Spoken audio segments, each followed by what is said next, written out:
He didn't even look at her face. That was the thing Beatrice Holloway would remember long after the bruises on her pride had faded. Not the laughter, not the sharp intake of breath from the women standing near the depot steps, not even the words themselves. It was the way Clayton Aldridge looked at her, and then immediately looked away.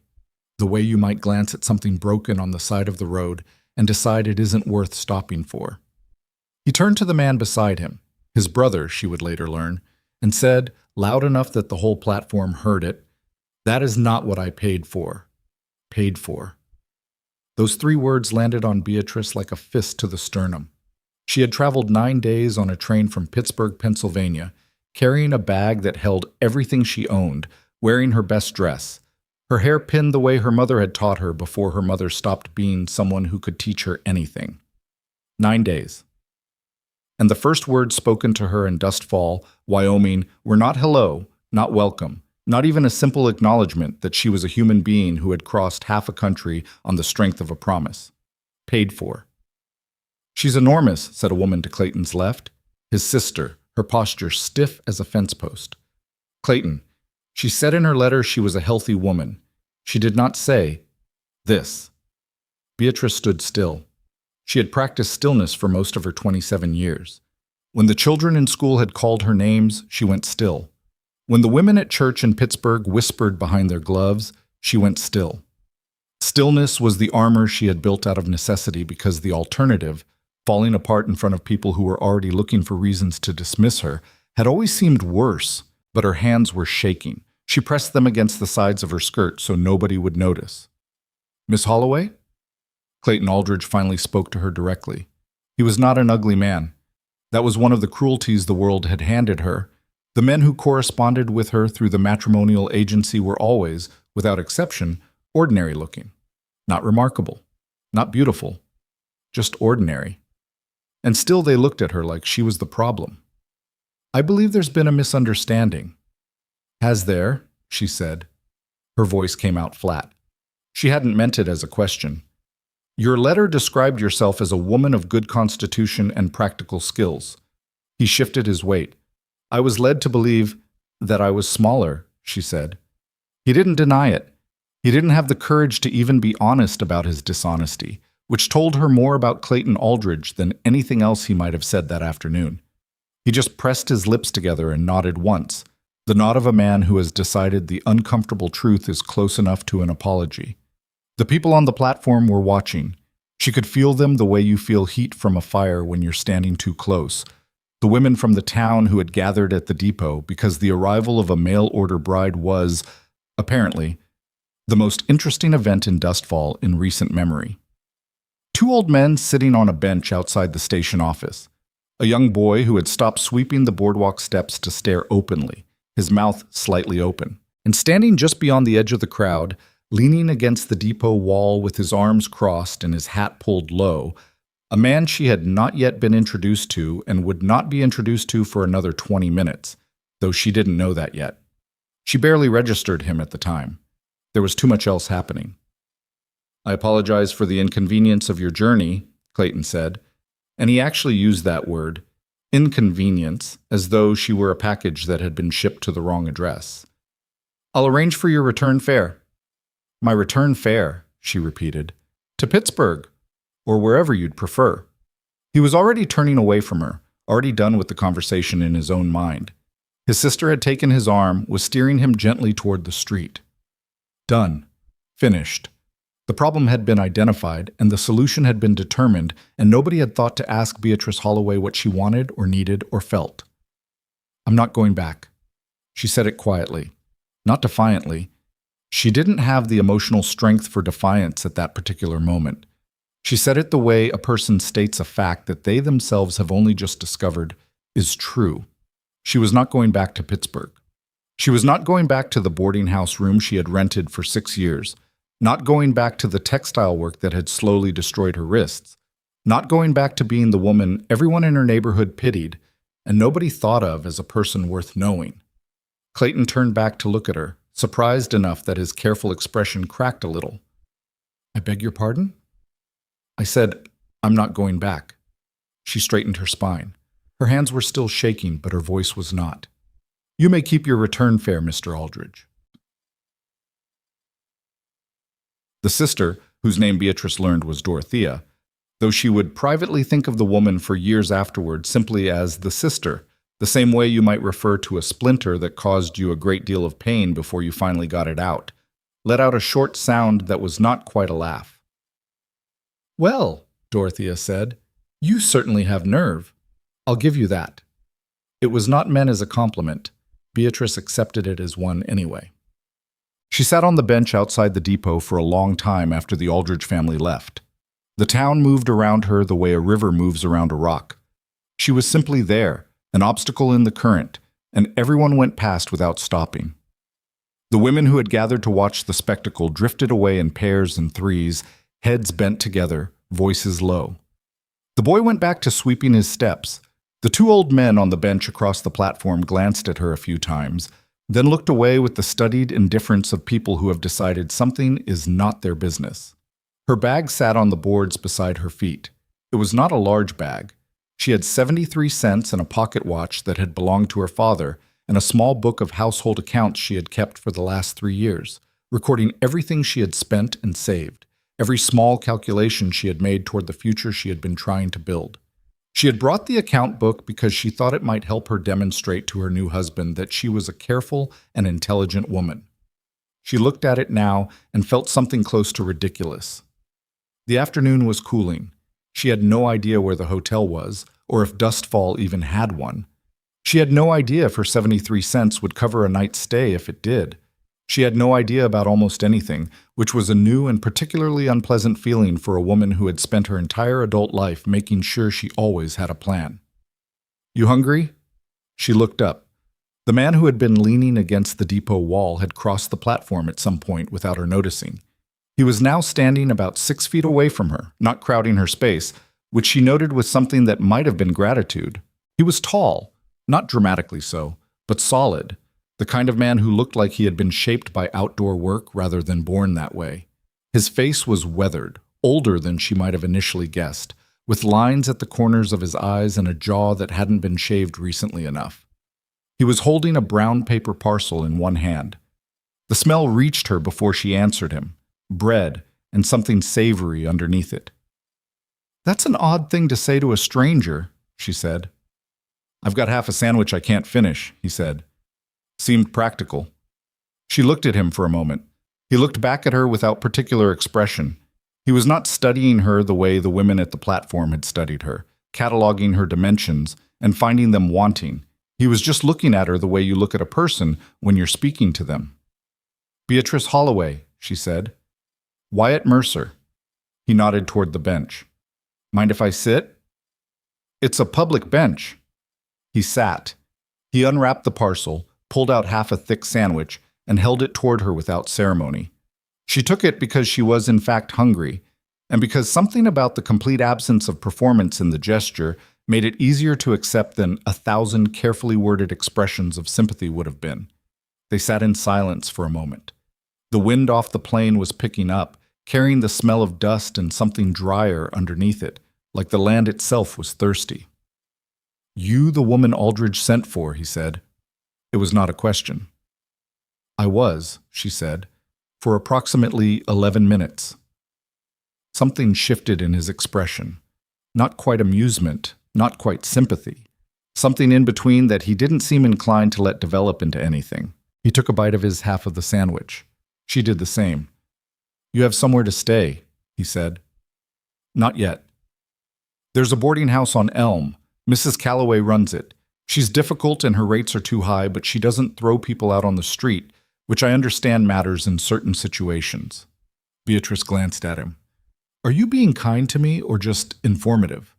He thought about that for what felt like a genuinely honest pause. "Informative," he said. "Mostly. Oh, she spent 2 nights at Mrs. Calloway's boarding house, which was exactly as difficult and overpriced as Wyatt Mercer had indicated. Mrs. Calloway herself was a thin woman somewhere between 50 and 80. It was genuinely difficult to tell, with the kind of face that seemed to have settled permanently into an expression of mild disapproval. She showed Beatrice to a narrow room on the second floor with a window that looked out over the alley behind the building and a bed that had seen better decades. She charged $3 a week, which was, as Wyatt had suggested, considerably more than the room was worth, and she made it clear with the particular efficiency of a woman who has perfected the art of the implicit message that she expected her tenants to be clean, quiet, and gone by 8 in the morning so she could air the rooms. Beatrice paid her week's rent, which took most of what she had left, and sat on the narrow bed after Mrs. Calloway left, and looked at the ceiling and tried to think. The thing about having spent a lifetime managing around other people's cruelty was that it produced, over time, a particular kind of pragmatism. You either developed it or you didn't survive. Bea had developed it. She was 27 years old, she had 73 cents in her purse, less now.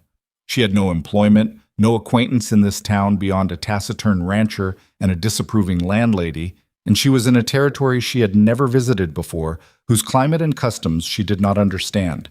She pulled out her account book and opened it to a fresh page. She began writing.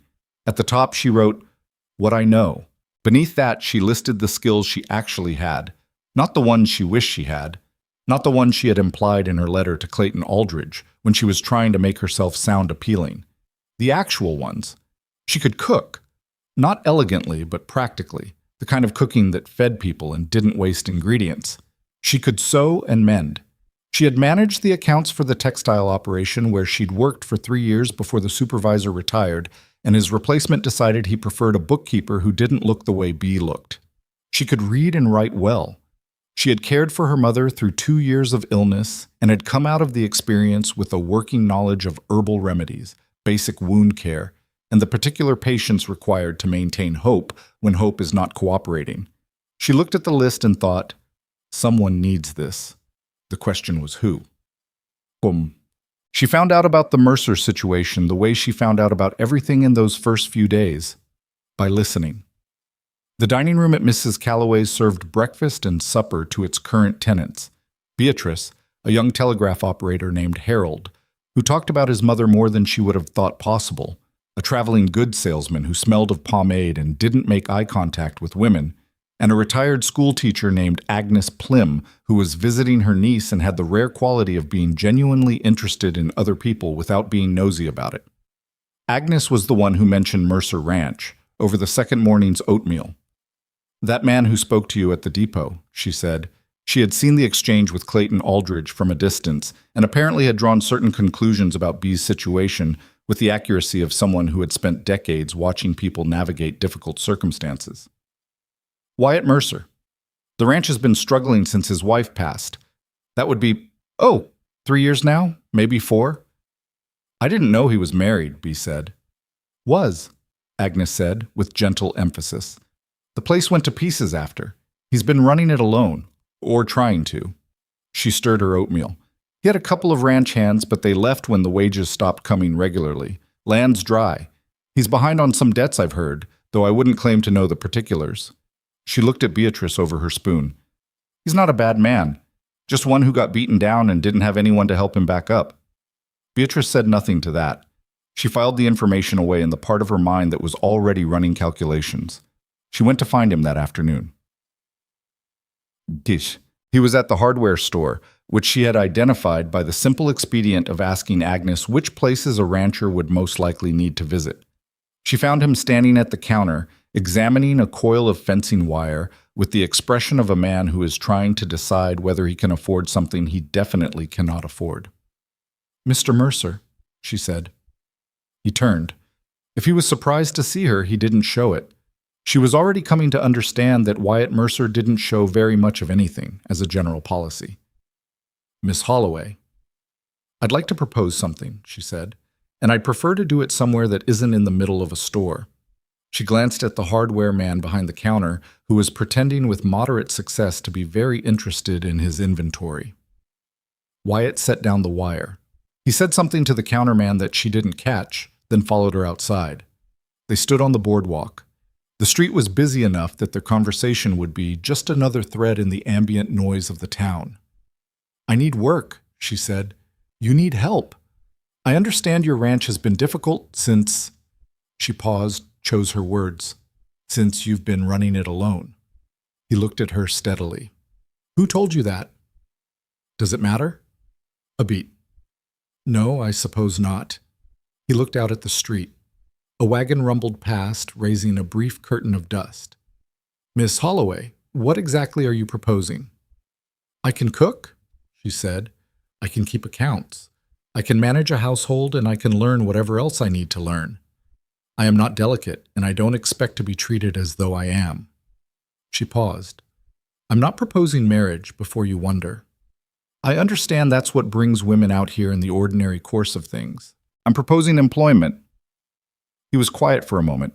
She had learned already that his silences weren't uncomfortable in the way other people's silences were. They were simply thinking silences, the pauses of a man who didn't speak until he'd decided what he actually meant. I can't pay you regular wages right now, he said finally.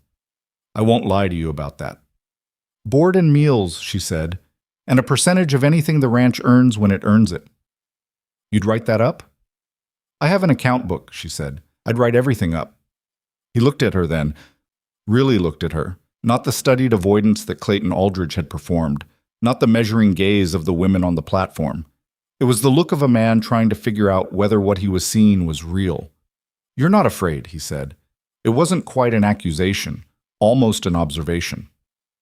I'm afraid of plenty of things, she said. I'm afraid of running out of money by the end of the week. I'm afraid of having to take the train back to a city where nobody is waiting for me and having to start over with nothing again. I'm afraid this conversation is going to end with you saying no. She looked him in the eye. I just don't usually let fear make decisions for me. I found it gives poor results. He almost smiled.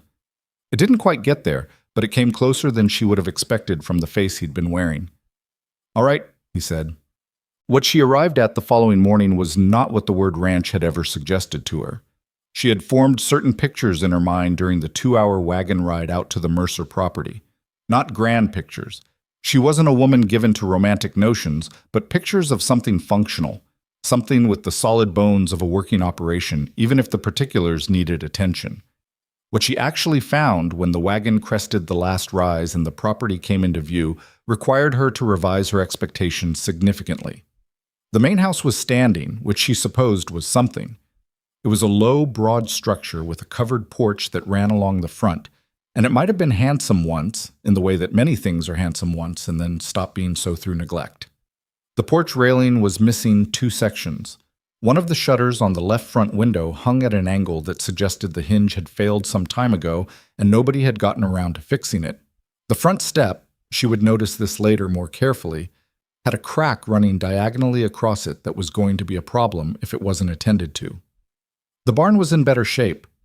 She cataloged this and noted it as significant. A man who prioritizes the barn over the house is a man whose animals are still functioning as a working concern, which meant there was something salvageable here. The fence lines she could see from the rise were a different matter. 2 sections were down completely. Another had been repaired with whatever materials were at hand. She could see the mismatched posts from where she sat, and the repairs had not been made by anyone who knew what they were doing. You know what you've gotten yourself into? Wyatt asked. He was watching her face. Not precisely, she said, but I have a better idea now than I did an hour ago. He pulled the wagon up and climbed down and came around to offer her a hand, which she took because the wagon was higher than it looked, and the step down was awkward, not because she needed rescuing from a wagon. House hasn't had a woman in it since... He stopped. I understand, she said. She didn't push it. He was right. The inside of the house had the particular quality of a space that had been lived in by a man alone for too long. Not filthy exactly, but accumulated in the way that happens when there's nobody to notice what's building up. The kitchen was the worst of it, not because it was dirty, but because it had clearly been used only for the most minimal possible purposes. A man making coffee and not much else. The range needed cleaning. The larder was sparse to the point of being alarming. She set her bag down on the kitchen table and looked around. Wyatt stood in the doorway. She had the sense that he was waiting for her to say something, about the state of the house, about her decision to come here, about something.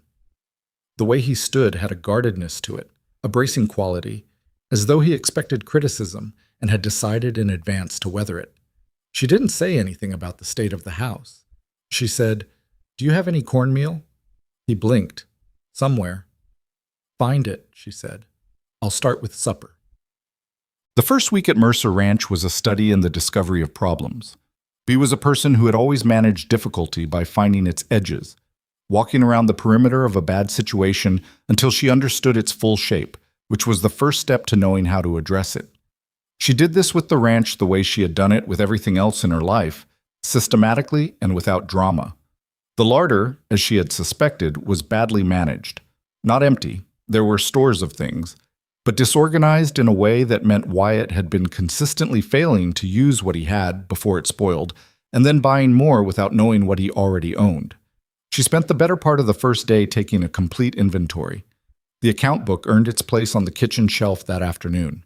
The kitchen range had a flue problem that was causing it to burn inefficiently, which meant it was using more wood than it should and heating badly. She told Wyatt about it at supper that first night. He looked up from his plate with the expression of a man who has been told something he probably knew and had been managing not to deal with. "It's been like that a while," he said. "I can see that," she said. "Do you have the tools to fix it, or do you need to get them from town?" He was quiet for a moment. "I have the tools." "Good," she said. "Tomorrow morning before the other work." He ate another bite. She waited to see if he was going to push back. He wasn't the first man she'd encountered who had difficulty receiving practical direction from a woman, and she had developed a certain practiced patience for the negotiation. But he just said, "All right." That was the thing she was beginning to understand about Wyatt Mercer. He wasn't unreasonable. He wasn't inclined to pick fights over territory. He was simply a man who had stopped making decisions about certain things because making decisions about things required the energy of someone who believes the decisions matter. And somewhere in the 3 or 4 years since his wife had died, he had stopped fully believing that. She understood that. She had spent years in a version of the same paralysis, not the grief-shaped paralysis Wyatt carried, but the paralysis of someone who has been told so many times that their efforts won't amount to much that they begin to preemptively agree. She understood it. She also wasn't going to let it continue if she could help it. The town of Dustfall maintained an interest in Beatrice Holloway that she found both exhausting and entirely predictable. She had known from the moment she refused Clayton Aldridge's return fare that she had made herself a subject of conversation. Small towns have their own economies, and gossip is the primary currency. A mail-order bride who got rejected at the platform and then turned around and took a position at a struggling ranch was exactly the kind of story a town like Dustfall could spend months on. She encountered its specific shape for the first time on her third visit to the general store for supplies. The store was run by a man named Potts, a compact, amiable-seeming man who had clearly decided early in life that being agreeable to everyone was more profitable than having opinions, and his wife, who had not made the same decision. Mrs. Potts was a woman of formidable organizational energy and strong views, and she expressed these views primarily through the careful orchestration of what she said within earshot of whom. Bea had come in for flour and salt pork and a few other items from the list she'd made that morning. She was working through the list at the counter when she heard her name, spoken at a volume that was just barely low enough to be deniable. Can't imagine what Wyatt Mercer was thinking. Taking in a woman nobody else would have. She didn't turn around. She kept her eyes on her list. "Only going to be a burden, large as she is. Ranch work isn't for 2 pounds of the salt pork, please," she said to Mr. Potts. Her voice was level. She had spent a lifetime practicing level. Mr. Potts, who had the particular expression of a man who knows exactly what is happening behind him and has decided to pretend otherwise, retrieved the salt pork with excessive care. She paid for her items. She carried them to the wagon herself, without asking for help, which she did partly because she didn't need it, and partly because she understood that some battles are won most effectively by refusing to acknowledge they're happening. But walking back to the wagon, she passed a woman on the boardwalk. Late 30s, well-dressed in the frontier definition of the phrase, the wife of someone important, she would later learn, who looked at her with the very specific expression of a person who wants you to know they have an opinion about you without the inconvenience of having to say it out loud. Bea stopped. She was not, generally speaking, a woman who stopped. Can I help you with something? She asked. The woman blinked. This was not apparently the expected response. I beg your pardon. You were looking at me in a way that suggested you had something to say, Bee said. Not unkindly. Very specifically, not unkindly, because the target she was refusing to be was the brittle, defensive woman who could be baited into losing her composure. I'm Beatrice Holloway. I'm working at Mercer Ranch. It's very nice to meet you. She extended her hand. The woman, after a moment of complete confusion, shook it. Eleanor Hart, the woman said. Her voice had lost some of its careful distance. Lovely name, said Beatrice, and climbed onto the wagon and drove back toward the ranch. It was 4 weeks in when she found the ledger. She had been going through the wooden chest in the corner of the main room, not snooping, or at least not what she would call snooping. She was looking for paperwork related to the ranch's land boundaries because she had a question about the eastern fence line that she needed the original deed to answer. The ledger was in the chest underneath a stack of old correspondence. It was clearly Margaret's, Wyatt's wife's, and it covered 3 years of the ranch's operations in her careful, slanted handwriting.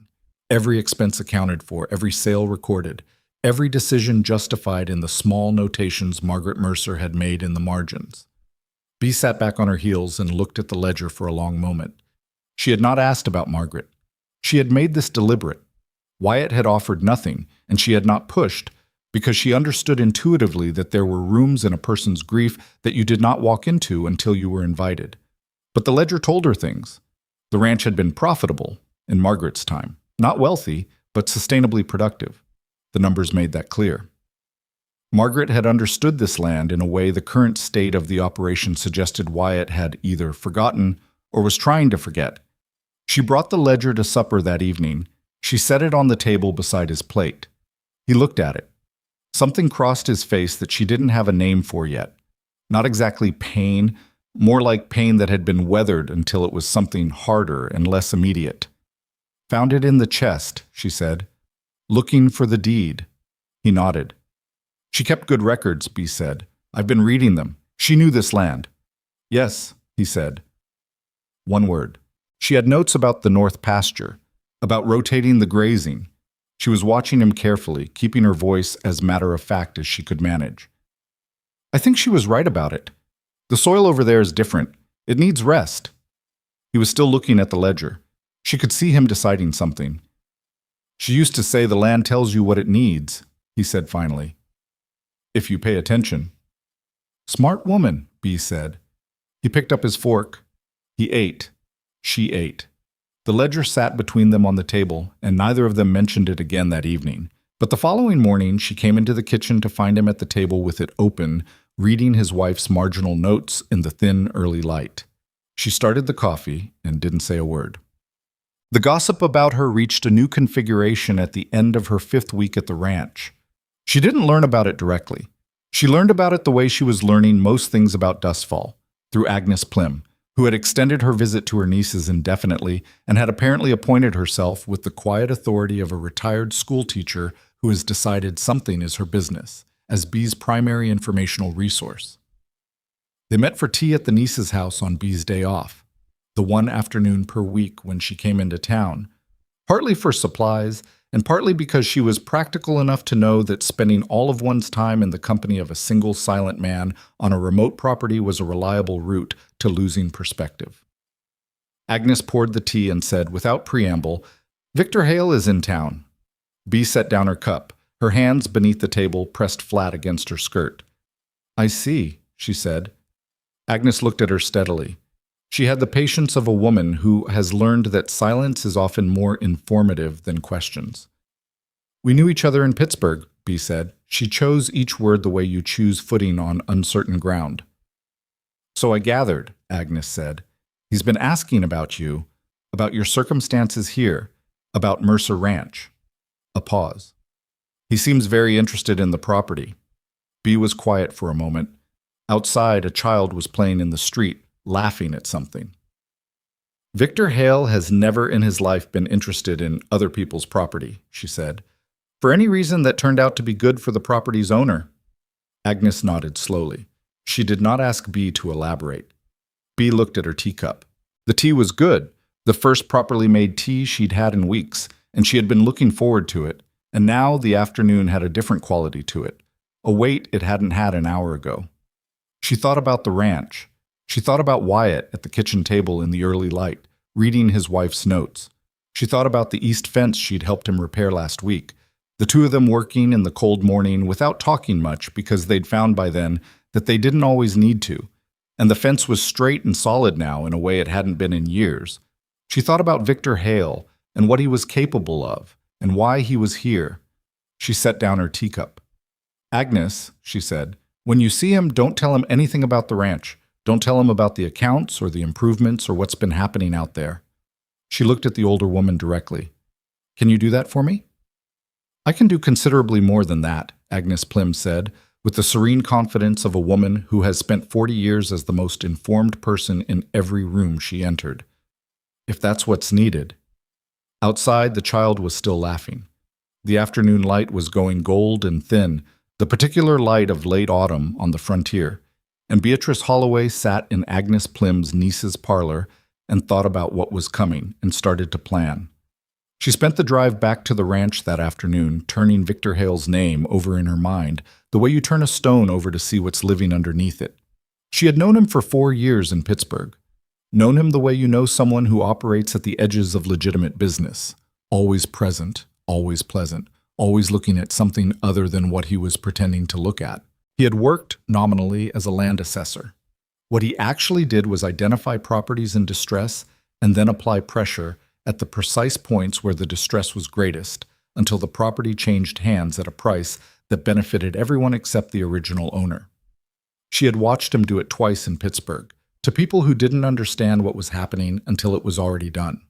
She had also made the mistake, 3 years ago, of telling him that she was planning to leave Pittsburgh. She had mentioned the matrimonial agency. She had mentioned Wyoming. She had been at the time a woman who trusted people more than the evidence supported, and she had learned from it, the way you learn from things that cost you. The question was why he had followed her here, and what, specifically, he had seen in Mercer Ranch that made it worth following. She didn't have the full answer yet, but she had been thinking about the eastern fence line and the water rights question she had found buried in Margaret's ledger notes, and the way the land in that quarter seemed better than the surrounding terrain, and she was beginning to form a theory that she didn't like at all. Wyatt was in the barn when she got back.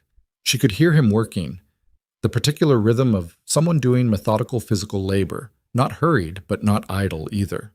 She unhitched the horse and put the supply bags in the kitchen and went to the barn door. "I need to talk to you about something," she said. He looked up. He had been mending a saddle, the kind of meticulous, close-focus work that his hands seemed to find when the rest of him needed to think. "All right. Not tonight," she said. "Tonight I need to look at some things in the ledger first. Tomorrow morning, before other work." He nodded. He looked at her for a moment with the measuring quality that she had come to recognize as his version of asking if she was all right. She wasn't going to tell him about Victor Hale yet, not until she understood the shape of it better. "You eat in town?" he asked. "Agnes fed me," she said. "You?" "Bread and the last of the stew." "I'll make something proper." She turned back toward the house. "B." He said her name rarely enough that she stopped. "You don't have to." "I know I don't have to," she said. "That's not why I do things." She was up before dawn the next morning with the ledger and a second book she had started keeping herself. Her own running account of the ranch's current state, cross-referenced against Margaret's records. She sat at the kitchen table with both books open and a cup of coffee going cold beside her and worked through the water rights section line by line. Margaret had noted it in small, careful handwriting in the margin of the August records, 3 years before she died. Question re, Eastern Creek boundary. County records may show different than actual. W should verify with clerk when able. W had not verified with the clerk.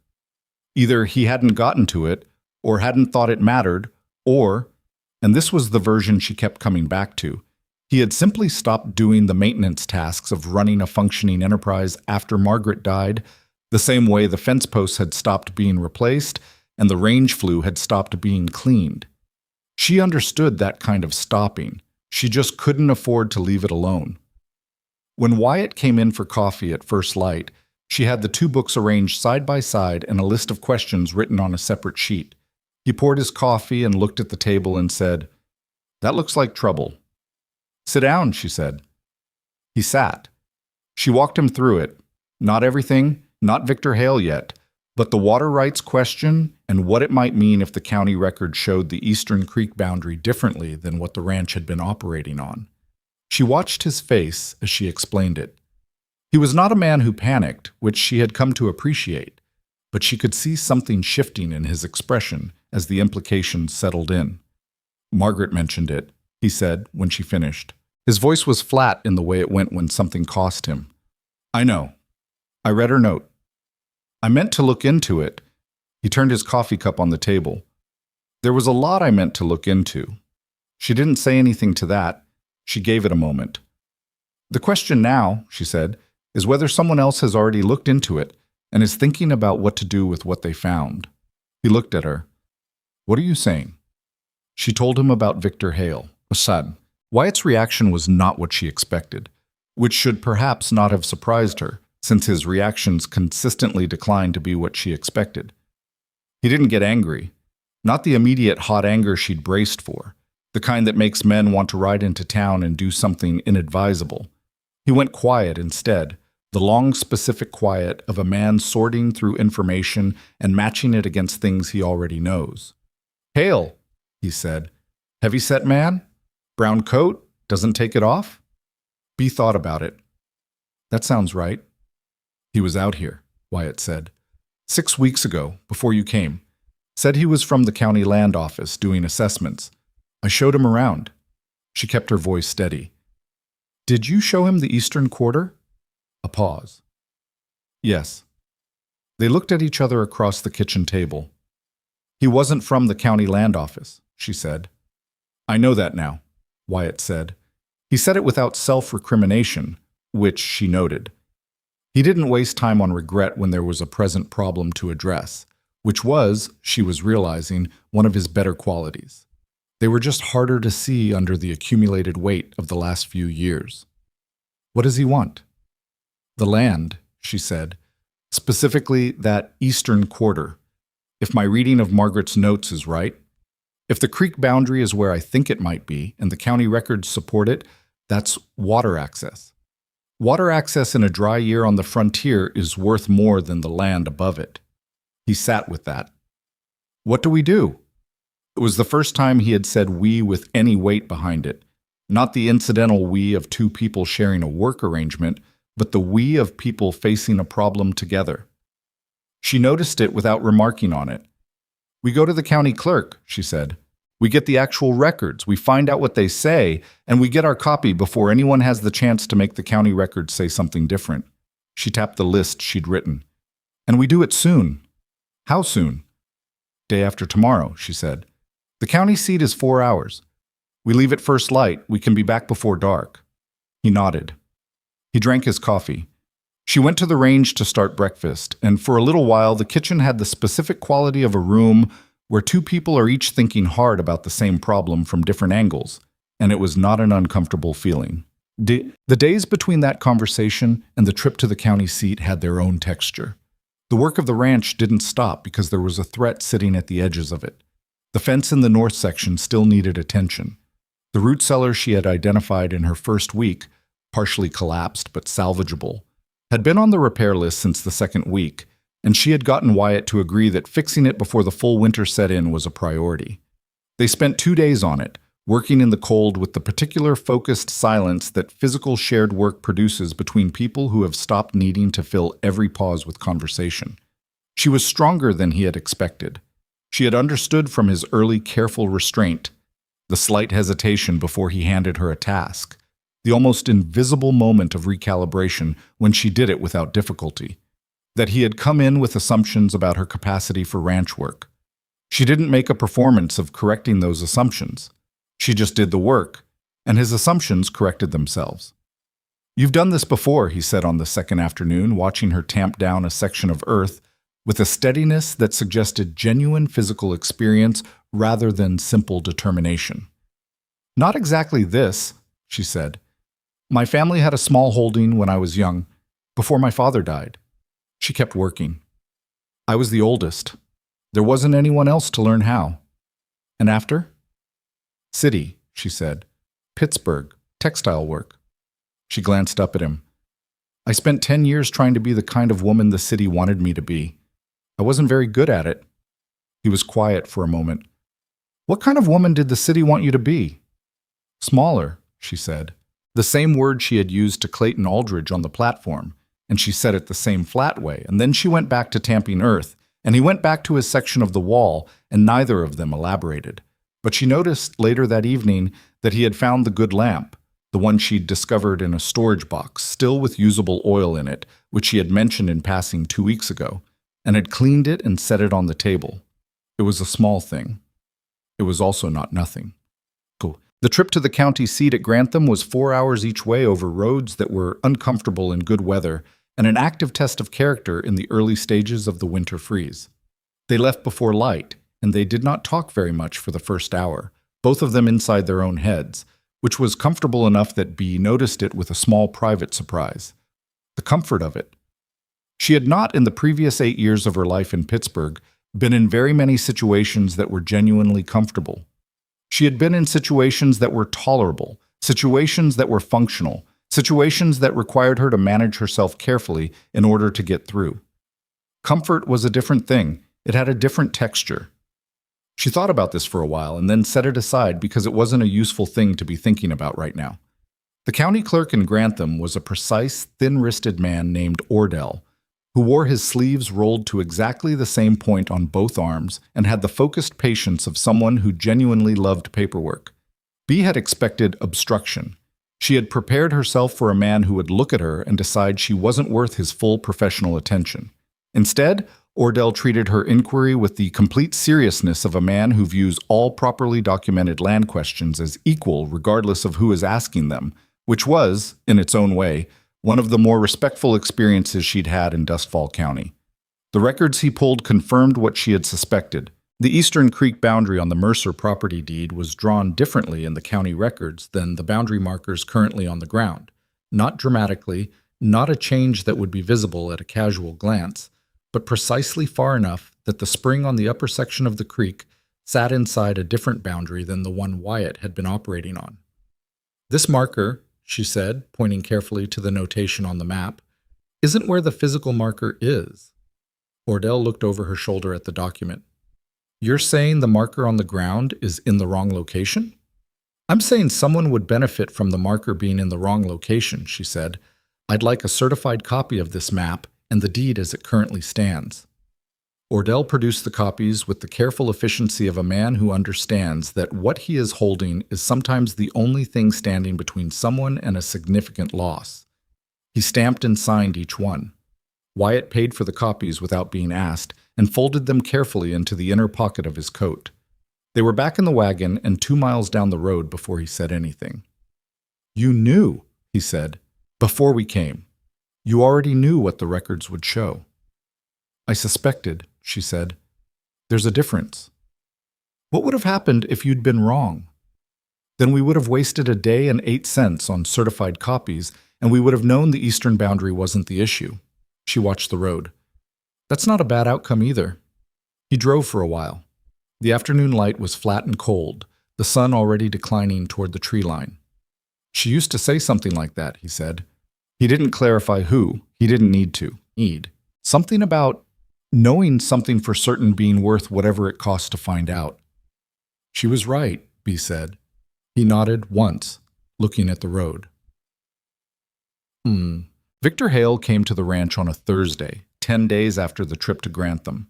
Bea saw him from the north pasture where she and Wyatt had been working on the fence line since morning, a rider on the main road, angling toward the gate. She recognized the brown coat before she could make out the face. Go inside, she said. Wyatt followed her gaze, his jaw set in a specific way. This is my property, he said. I know it is, she said, and I need you to go inside because if you're standing here when he rides up, you're going to want to say things that won't help us. I'll talk to him first. She met his eyes. Please. He looked at her for a moment, that measuring look. And then he picked up his tools and walked back toward the barn without arguing, which cost him something she could see even from the back, the deliberate pace of a man exercising restraint. She waited by the fence. Victor Hale rode up and dismounted with the easy confidence of a man who has done a great many things in his life and has not yet been significantly held accountable for any of them. He was heavy-set, as Wyatt had described, with a broad face that defaulted to a pleasant expression the way some faces default to a smile. Not because of any genuine warmth, but because pleasantness was the tool he'd found most effective. "Beatrice," he said, and spread his hands a little, like he was delighted. "I heard you'd landed somewhere interesting." "Victor," she said, "you look well."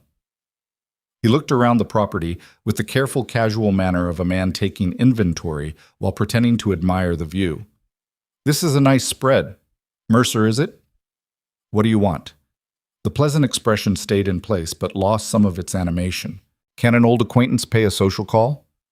"You don't make social calls," she said. "You make business calls. What's the business?" He clicked his tongue. "You were always direct, Bea. I always liked that about you, even when—" He paused, let the pause do work. "Well, even when certain other things were difficult." She knew exactly what he was doing. She had watched him do it. Not to her specifically, but to other people. The careful excavation of the soft place, the particular wound, the thing you tried hardest not to let show. He was reaching for the version of her that had sat on a bench at the Pittsburgh train depot the morning after her mother's funeral, when she was 23 years old, and told him through considerable effort not to cry that she didn't know how she was going to manage. And he had nodded with every appearance of sympathy, and then 2 weeks later used that information to suggest, gently, that perhaps a woman in her circumstances might want to consider certain practical arrangements that would, as it happened, have benefited him considerably. She had not made those arrangements. It had taken her another year to understand fully why he had suggested them. "State your business or get off the property," she said. He looked at her for a moment. The pleasant expression adjusted, thinned slightly, became something more honest. "I represent a party interested in acquiring land in this area," he said. "The eastern section of the Mercer property specifically has certain features. The boundary markers on this property are consistent with the county deed records," she said. "I have certified copies if you'd like to see them." The thinning went a step further. "Is that right?" "That's right." She held his gaze. "The copies are dated, signed, and filed with the county clerk. If anyone were to suggest that the boundaries are located differently than the deed specifies, there would be a clear record of what the boundaries actually are." He was quiet for a moment. Something moved behind his eyes. Calculation. Recalibration. "You've been busy," he said. "I've been working," she said. "There's a difference." He remounted his horse with the same easy manner he'd dismounted with, the surface of him professionally unruffled. "Give my regards to Mr. Mercer," he said. "I'll do that," she said. She watched him ride back down the road until he was gone from sight. Her hands, at her sides, were shaking slightly. Not from fear exactly, but from the sustained effort of keeping herself steady through a conversation that had wanted very badly to go a different direction. She turned back toward the barn. Wyatt was standing in the doorway. She wasn't sure how long he'd been there. "You handled that," he said. "Yes." She walked past him into the barn. "We need to make another copy of those deed documents and keep it somewhere that isn't the house." He was quiet for a step. "In case something happens to the house?" "In case something happens to the house," she confirmed. She picked up the brush she'd left hanging and went to the nearest stall. "Agnes Plym will keep them. She's the most reliable person I've met in this county." He leaned against the stall door. "You planned that." "I made a contingency," she said. "There's a difference." Something shifted in his face. Not quite a smile. It never quite got there with him. But something in that neighborhood. "You say that a lot." "Because it's usually true." She worked the brush. The horse shifted and settled. "Wyatt, Hale isn't done. What I did today slows him down. It doesn't stop him." "I know." "He'll find another angle. He'll try something else." She glanced over. "You should know that." "I know that too." He straightened from the door. What's the other angle? She had been thinking about it since the moment she'd seen him ride away. Us, she said. He'll come at us through the people in town, the ones who already have doubts about this arrangement. She meant the arrangement of their working together, the single woman living at the ranch, the widower-employer, the whole uncomfortable construction of it that Dustfall had been forming opinions about since the beginning. He'll find someone to put pressure on that way, someone who can make things difficult enough that we're distracted from the property itself. Wyatt was quiet for a moment. She could see him working through it. What do? We do what we've been doing, she said. We work. We keep records. We don't give him anything to use. She went back to the brushing. And we stop being isolated. The more people in this county know what the ranch actually is and what's actually happening here, the harder it is for someone like Hale to rewrite the story. You mean invite people out? I mean stop letting the town only know us through gossip, she said. There's a difference. He made a sound that was not quite a laugh, but was in the same family. She filed it away as progress. The winter came fast that year, the way it did in Wyoming. Not gradually, not with warning, but all at once, as though the season had been waiting just over the horizon and decided on a Tuesday to stop waiting. The root cellar, finished 2 weeks before the first hard freeze, proved its worth immediately. The stores Bea had spent the autumn carefully accumulating and organizing were accessible instead of buried or frozen, which meant the ranch ate consistently through the first brutal cold snap in a way that Wyatt later admitted, not easily, because admitting things didn't come easily to him. It had not managed the previous 2 winters. She had started, quietly and without making an event of it, taking a weekly inventory that she shared with him over Sunday breakfast. Not a recitation, not a demonstration of how much she was doing, just the numbers, the current state, what they had, and what they'd need, laid out practically for 2 people who needed to be working from the same information. He started contributing to the inventory. Small additions at first, a note about the feed levels, a notation about the equipment. And then, gradually, the fuller picture of the ranch operations folding into the shared document that she was keeping. She watched this happen the way you watch something grow when you've planted it carefully, with attention but without interference, knowing that forcing it would damage it. There was a morning in the 2nd month of winter when she came in from checking the water troughs to find him at the table with the ledger, his own edition now, not just hers, and a spread of papers she recognized as the correspondence related to a lumber purchase he'd been putting off for 2 months. She had not told him to deal with it. She had simply left the relevant pages open on the table the previous evening where he would see them. I wrote to the mill in Sheridan, he said without looking up. They've got a better rate than the one in Casper. I know, she said. I looked at their rates when I did the fall supply comparison. You could have told me. You would have gotten to it, she said. She hung up her coat. You got to it. He looked up at that. She was already at the range checking the heat, and she did not look back, but she could feel him deciding something in the silence behind her. Bea, he said. She turned. This place? He stopped. Started again. I couldn't see it anymore for a while. What it was, what it could be. He said it the way he said everything important, quietly, without decoration, like a man who has long since stopped having the patience for the performance of feeling and only has the feeling itself. I'm starting to see it again. She looked at him for a moment. Good, she said, because I have a plan for the spring planting that I want your opinion on, and I need you to be paying attention. He held her gaze for a second. You always do that. Do what? Say the next practical thing, he said. Right when... He stopped. Right when what? He looked down at the papers. Nothing. She went back to the range, but something in the kitchen had shifted slightly, the way a room shifts when a window is opened. Not dramatic, just a change in the quality of the air. She was aware of it in the specific way you become aware of things you've been carefully not thinking about. She moved the coffee pot to the hotter part of the range and told herself it was practical and nothing else, and she almost believed it, which was not as comfortable as she might have expected. Eleanor Hart came to the ranch in the last week of February. This was unexpected enough that Bea stood in the doorway for a full 3 seconds, before she thought to step back and invite the woman in. Eleanor Hart, the woman from the boardwalk, the well-dressed wife of someone important who had stood in the street with opinions written across her face and then been surprised into shaking Bee's hand, was standing on the porch in a good wool coat, carrying a covered dish. "Mrs. Hart," Bee said. "Miss Holloway." Eleanor's chin was up in the way of a woman who has made a decision and is committed to seeing it through regardless of whether it's comfortable.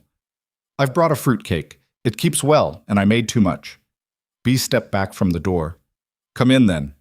Eleanor came in and looked around the kitchen with undisguised interest. Whatever she had expected, the ordered, functional warmth of the room, the clean range, the organized shelves, the evidence of a household being carefully maintained, was not quite it. Bee could see the recalibration happening. "Sit down," Bee said. "I'll make coffee." They sat across from each other with the covered fruitcake between them like a small treaty, and Eleanor said after a moment, "I owe you an apology." Bee looked at her. "For what specifically?" "The boardwalk," Eleanor said. "In October. I was looking at you in a way that wasn't decent, and you called me on it, and you were right to." Her jaw was tight. The admission was costing her something. "I've been thinking about it since." Bee poured the coffee. "What made you decide to do something about it?" "Victor Hale had dinner at our house last week," Eleanor said. "My husband runs the Cattlemen's Association, and Hale—" She stopped. "He said things about you and this ranch, about Mr. Mercer, the kind of things that are designed to make people comfortable dismissing someone." Bee set down the coffee pot. "What kind of things?" she said. Her voice was even. "That you came here because you couldn't get anyone to take you in Pittsburgh. That you've gotten your hooks into a widower who's too grief-addled to know he's being managed. That the ranch accounts look better now, but the methods are—" He implied you've been falsifying records. Eleanor met her eyes.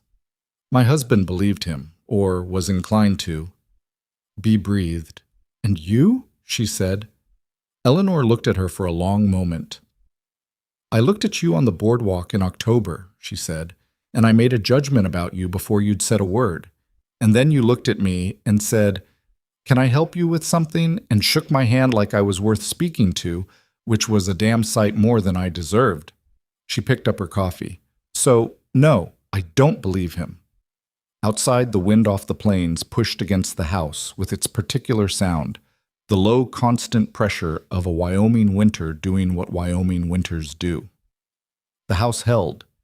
Bee wrapped both hands around her coffee cup and thought about Victor Hale sitting at a dinner table a week ago, putting the knife in with his usual pleasant smile, building the case against her in a room full of people who had the social influence to make life genuinely difficult. She thought about the certified copies of the deed in Agnes Plym's keeping. She thought about the ledger on the shelf, 2 years of careful accounting. She thought about the fence line and the root cellar and the spring planting plan and all the daily accumulated evidence of what this ranch actually was and what she had actually done here. She thought, he picked the wrong woman. "Mrs. Hart," she said. "Eleanor, I wonder if I could tell you about the eastern boundary question and what Victor Hale was actually doing here in October." Eleanor set down her cup. She had the focused expression of a woman who has decided where she stands and is ready to be useful. "Tell me everything," she said. Eleanor Hart left the ranch 2 hours later with a copy of Bee's summary notes on the eastern boundary question, not the certified deed copies, which stayed with Agnes, but a clear written account of what the records showed, what Victor Hale had claimed to be, and the sequence of events from October through the present. She had listened to all of it without interrupting, which Bee had not expected and which raised her estimation of the woman considerably. Eleanor Hart had the particular quality of someone who had spent years in the social machinery of a small frontier town, attending the right dinners, supporting the right causes, maintaining the right opinions, and had somewhere along the way developed a private frustration with how much of that machinery ran on the convenience of other people's disadvantage. "My husband needs to know this," Eleanor said at the door. "Does your husband listen to you?" Bee asked. Not unkindly. Eleanor's mouth pressed briefly. "On matters he's decided matter, no. on matters I can make him understand are going to affect his own interests. A pause. I have some skill in that direction. Victor Hale is going to approach the Cattlemen's Association, B said. If he can get them to put pressure on the county records office, or persuade enough people that the boundaries are genuinely disputed rather than artificially disputed, he doesn't need to forge anything. He just needs confusion. Eleanor nodded. She understood it. B could see that she did. I'll handle Thomas. After she left, B stood on the porch for a while in the cold, watching the wagon grow small down the road. The winter light was flat and white, the kind that made everything look slightly bleached. She was thinking about Hale's dinner at the Hart House, the careful performance of concern he would have put on, the specific words he would have chosen. She was thinking about all the rooms in Dust Falls she had never been in, all the conversations that had happened without her, all the opinions that had been shaped about her while she was busy doing other things. She had always known that part of it was happening. That was the nature of being the kind of woman she was in the kind of place she was. The judgment preceded you, followed you, existed independently of anything you actually did or said. She had managed it in Pittsburgh by going invisible, which was its own kind of slow damage. She had managed it here, in Dustfall, by being too busy to think about it very much. But Hale was using it now as a tool, and that meant she couldn't ignore it anymore. She went back inside. March came in with the particular meanness of late winter on the Wyoming plain. Cold that had settled in so deep it seemed structural, like the cold was holding the landscape in place. The work of the ranch did not pause for weather, which was something Bee had understood in principle and now understood in her body, in the ache of her hands at the end of a day spent working in temperatures that made metal painful to touch. She did not complain about this. Wyatt did not complain about it either, which she had come to understand as his baseline. Not stoicism exactly, more a kind of long familiarity with difficulty that had settled into something like acceptance. She respected it while privately noting that acceptance could sometimes become an obstacle to change, and change was what the ranch needed. The spring planting plan she had mentioned to him in January had been refined over the winter into something she was genuinely confident in. Margaret's ledger had pointed her toward the north pasture rotation and her own reading of the land. The careful attention she'd paid since arriving, the questions she'd asked, the things she'd observed, had added to it. She'd also been corresponding, through Agnes, with a woman in Grantham who ran a kitchen garden operation and had agreed to trade seed stock for a portion of the first yield.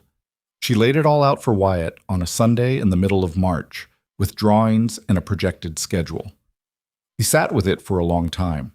She had learned to let him sit. "This is ambitious," he said. "Yes. We don't have the hands for all of it." "Not yet," she said.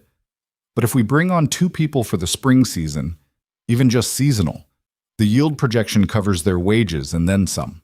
She pointed to the relevant numbers. "I've run it 3 times. It holds." He looked at the drawings. He had the expression he wore when he was working through something he wanted to say no to, but couldn't find a good reason. "Where do we find the hands?" he said. "I have 2 names," she said. "Agnes knows a young man who needs seasonal work and is reliable. And there's a woman in town, you may know her, Dora Finch, does laundry and mending. Her son is 17 and looking for ranch experience. He's strong and willing to learn." Wyatt looked up.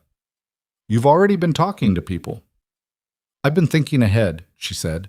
"There's a difference," he said. "I know." But the way he said it was not impatient. It had the quality of something that had become, without either of them deciding to make it so, a kind of language between them, a running thread of reference that belonged to just the 2 of them and to the specific months they had spent building something out of very little.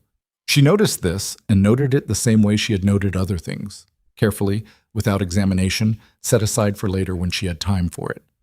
"I'll talk to them," he said. It was, she recognized, a significant thing. He was agreeing to the plan and also agreeing to be the one who did the part of it that required him to go back into the human world he had been retreating from for 3 years. "This week?"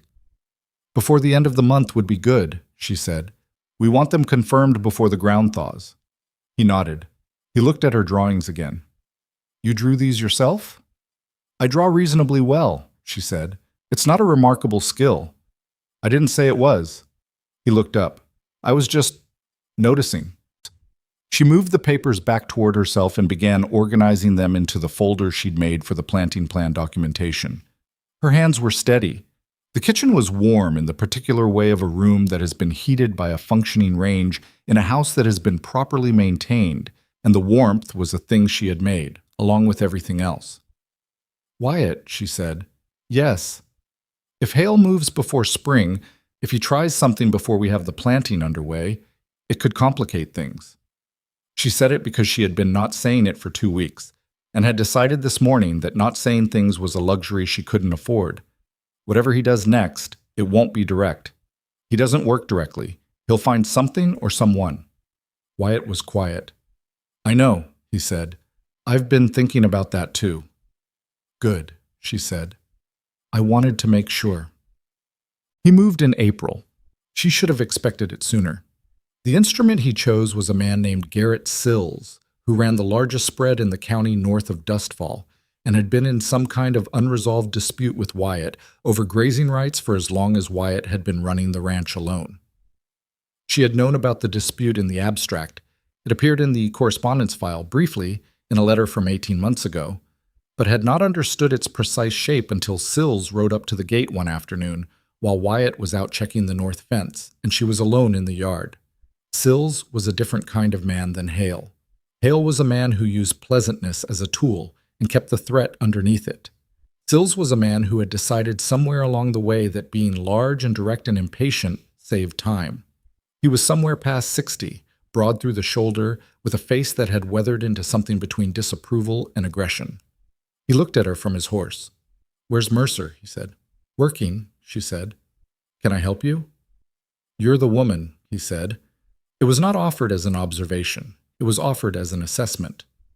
I'm Beatrice Holloway, she said. I manage the household and accounts for Mercer Ranch. He looked at her the way Victor Hale looked at things, like he was measuring the distance between what he saw and what he wanted. But where Hale's look was calculated, Sills's look was something more raw. He didn't bother with the surface of pleasantness. I've had a conversation with a man named Hale, Sills said. He has some interesting information about the boundary on the eastern quarter here. I imagine he does, she said. He's been collecting interesting information about this property for some time. He says the spring on the upper creek sits on land that's been misregistered in the county records. The county records are correct, she said. I have certified copies of the deed if you'd like to see them. What I'd like, Sills said, is to speak to Mercer. I'll tell him you called, she said. He'll get in touch when he's available. Sills looked at her for a long moment. She had the specific sense of a man who was accustomed to being the largest presence in a conversation and was recalibrating to the fact that she was not going to be moved by that. You're managing things out here, what? He said. It was not a compliment and not quite an accusation. Yes, she said, and Mercer's comfortable with that. She understood what the pause before comfortable contained. She met it directly. Mr. Mercer makes decisions about this ranch, she said. I help him make them well. That's what a good working arrangement looks like. She held his gaze. The same way any competent foreman works with a good rancher. The difference is I also cook, which most foremen don't. Something shifted in his face. He had expected a different kind of woman. Flustered, maybe, or defensive or deferential in the way that invites more pressure. He had gotten something else. He touched his hat brim. It was not warm. It was not unfriendly. It was the gesture of a man filing an experience for future reference. Tell Mercer I came by, he said. I will, she said. She stood in the yard and watched him ride out the gate and down the road, and she kept her posture straight until he was far enough away that the effort of it no longer mattered, and then she sat down on the porch step, because her legs had, without permission, decided they needed a moment. She put her hands on her knees and breathed. This was the thing she didn't let people see. The cost of the steadiness, the actual work of it. People who watched her walk through difficult situations and say the right thing and hold herself together assumed either that it came easily or that she was cold. Neither was true. It cost every time. She just paid the cost privately, afterward, when no one was watching. She was still sitting there when Wyatt came back from the north fence. He looked at her. He looked at the road where the dust of Sill's departure was still faintly visible. "Who came?" he said. She told him. He sat down on the step beside her. Not close, the appropriate distance of two people who work together and share a porch step, but beside her, which was its own kind of statement. "He's going to bring Sills in on it," Wyatt said. He was working through the logic of it while he talked, something he did more now than he had in October. "The grazing dispute goes back far enough that there's already bad feeling between us. Hale's using it." "He's building a coalition," B said. "Sills has influence with the Cattlemen's Association. If Hale can get Sills to publicly question the boundary, it creates the impression of a genuine dispute. County clerk can be pressured to review the records. Review creates delay. Delay creates opportunity." Wyatt was quiet. "He went after the water," he said. It wasn't a question. He had understood the shape of it now. "That's what Margaret was worried about." "Yes," she said. She knew something was off about that boundary even then. "She was right," B said. "She just didn't have time to follow it through." He sat with that. Outside, the first genuine warmth of spring was beginning to make itself felt in the afternoons. The slow, insistent return of the season, and the ranch around them was showing its first signs of the changes they'd made. The repaired fence lines, the root cellar, the organized outbuildings, the sense of a place that someone was paying attention to. "What do we do?" he said. She had been thinking about it since Sills rode away. "We file a formal boundary affirmation with the county," she said. "It's a document that confirms the existing records are accurate and requests the county clerk to note the affirmation in the official file. Once it's filed, any challenge to the boundary has to go through the affirmation, which means it gets reviewed." She paused. "It also means the challenge becomes public record, which makes it harder for Hale to operate quietly. Can we do that ourselves?" "We need a witness," she said. "Someone with standing in the county. Not Agnes. She's not from here. Not Eleanor Hart. Not yet. Her husband's still uncertain." She thought. "There's a lawyer in Grantham. Ordell mentioned him when we were at the county clerk's. Name is Houghton. He handles land matters." Wyatt nodded slowly. "Another trip to Grantham?" "Yes." She looked at him. "This week, if we can manage it." He looked at the road. He was doing the thing he did when he was making a decision that cost him something. Not in money, but in the other currency, the one that had been running low for 3 years and was only now beginning to build back. "All right," he said. "This week, The trouble when it came did not come from Sills or from Hale directly. It came from the town itself, which was perhaps what Hale had intended all along, to let the accumulated pressure of small judgments do the work that a single large action would not. It started with the Cattlemen's Association meeting in the second week of April, which Wyatt attended alone because it was not the kind of meeting that included her, and they had both known that and not discussed it because there was nothing useful to say about it. He came back in the late evening with a particular quality of quiet that she had learned to read. Not the thinking quiet, not the grieving quiet, but the quiet of a man who had sat through something that had gotten under his skin and was trying to decide what to do with it.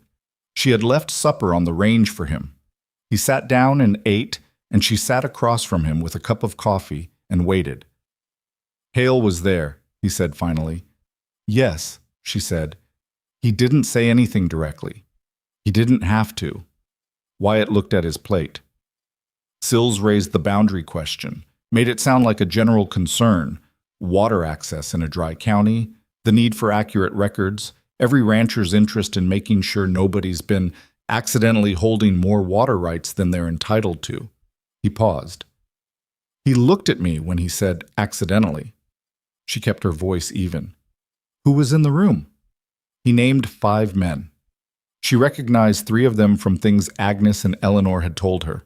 Men who ran operations of various sizes, men who had influence in the county, men who would not necessarily act against Wyatt directly, but who could, if persuaded, make certain things more difficult. "And Hale," she said. "Standing at the back," Wyatt said, smiling at the room. She thought about that for a moment, about the specific way Hale would have looked in that room. The pleasant face, the well-dressed ease of him, the appearance of a man who is simply observing while actually orchestrating. He said something else. Wyatt said.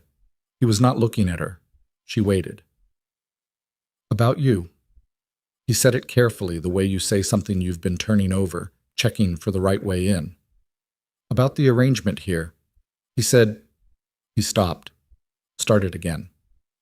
He implied that the improvements to the ranch's accounts might be difficult to verify, given who was keeping them. The silence in the kitchen had a specific shape. Meaning a woman he can imply is running a scheme, she said. Yes. She breathed. She was very practiced at breathing through the moment when something said out loud made real what she'd known was coming. Did anyone push back? She asked. Hart did, Wyatt said. Eleanor Hart's husband. Said he'd seen the general ledger and it looked sound. He said it quietly, but he said it. Eleanor had done her work. Bea filed that away with something that might have been gratitude if she'd had the space for it right now. Wyatt, she put both hands flat on the table. I need to tell you something, and I need you to hear it without the instinct you have to protect things by staying quiet about them. He looked up. Hale knows things about my past, she said, about Pittsburgh. Nothing criminal, nothing like that, but things about my circumstances. Things that can be made to look a certain way if someone tells them in a certain order to the right people. He was very still. He knows about the textile operation, she said. I lost that position under circumstances that could be described as being let go for cause, or as the supervisor's replacement deciding he preferred a bookkeeper who looked different than I did. Both are technically accurate depending on which facts you include. She held his gaze. Hale will use the first version. He'll make it sound like I have a history of mismanaging accounts. Did you? Wyatt said. Mismanage them. The question was direct. It was the right question, and she respected him for asking it. No, she said. I kept those accounts for 3 years without a single error that anyone could document, because there weren't any. The ledgers were examined twice during my tenure and were found correct both times. I have copies of those examinations. She paused. I keep copies of everything. I learned early that the only defense available to someone in my position is an extremely well-documented record. He held her gaze for a long moment. All right, he said. All right, she repeated. I believe you, he said. Like it was simple. Like it was the most uncomplicated thing in the world.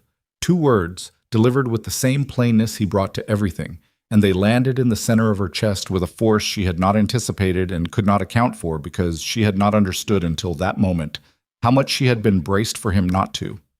She looked down at the table. The affirmation filing is more urgent now, she said, when she could trust her voice, and I think we need to be ahead of whatever he brings out about Pittsburgh, not responding to it, getting in front of it. How? I need to write to the company in Pittsburgh, she said. Request formal documentation of my tenure and departure. If it arrives before Hale's version does, we have the record first. She straightened. And I think we need to tell people, not make a declaration about it, but stop relying on privacy. The more people in this county know the actual account, the less room Hale has to fill in his own version. Who? He said. Agnes, she said. And Eleanor Hart. And Ordell, when we go for the affirmation filing. She looked at him. And you need to tell the men you trust in that cattleman's room, before the next meeting. One at a time, directly, with the facts.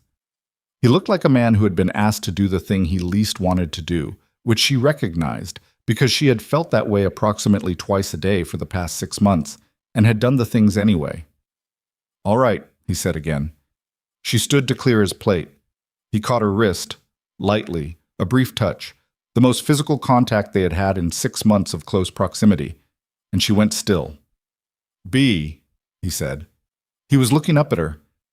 He's going to make it personal. He already has, she said. More personal, he said.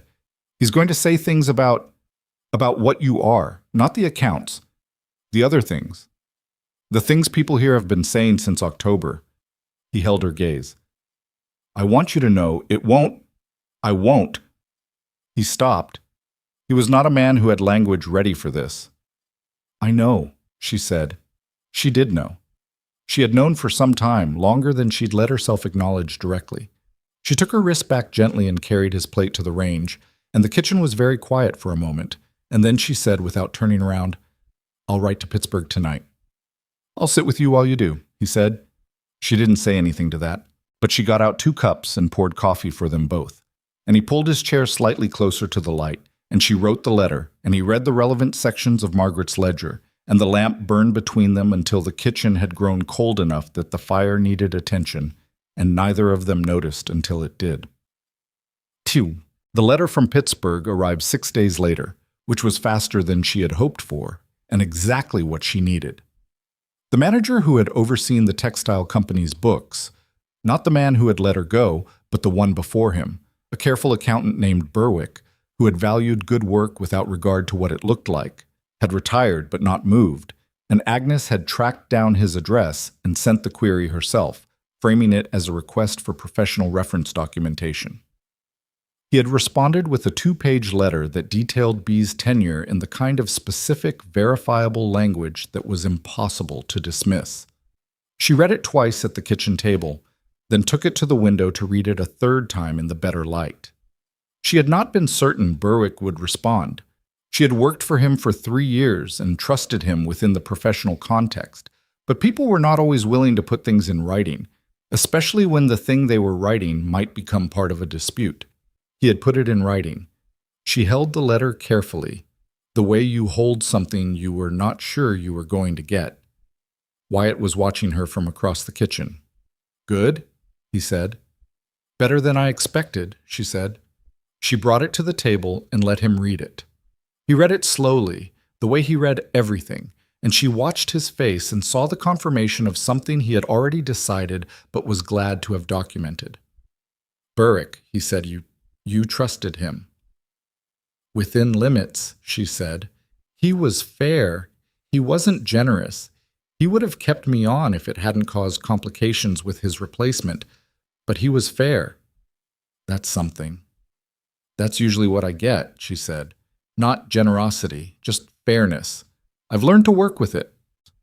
He set the letter down and looked at her, and she could see him thinking about what she'd just said, the shape of it, what a life built around not generosity, but just fairness would feel like from the inside. "It shouldn't be," he said. She looked at him. "Enough," he said. "It shouldn't have to be enough." She didn't answer that. There was no answer to it that wasn't either too much or not enough.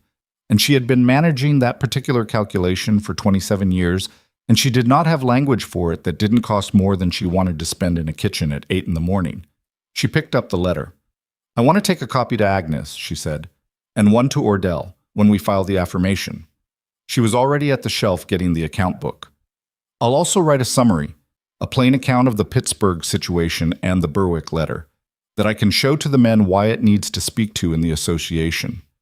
She was already thinking 3 steps ahead, the way she always did when the pressure was building, because thinking ahead was the only thing that had ever reliably gotten her through.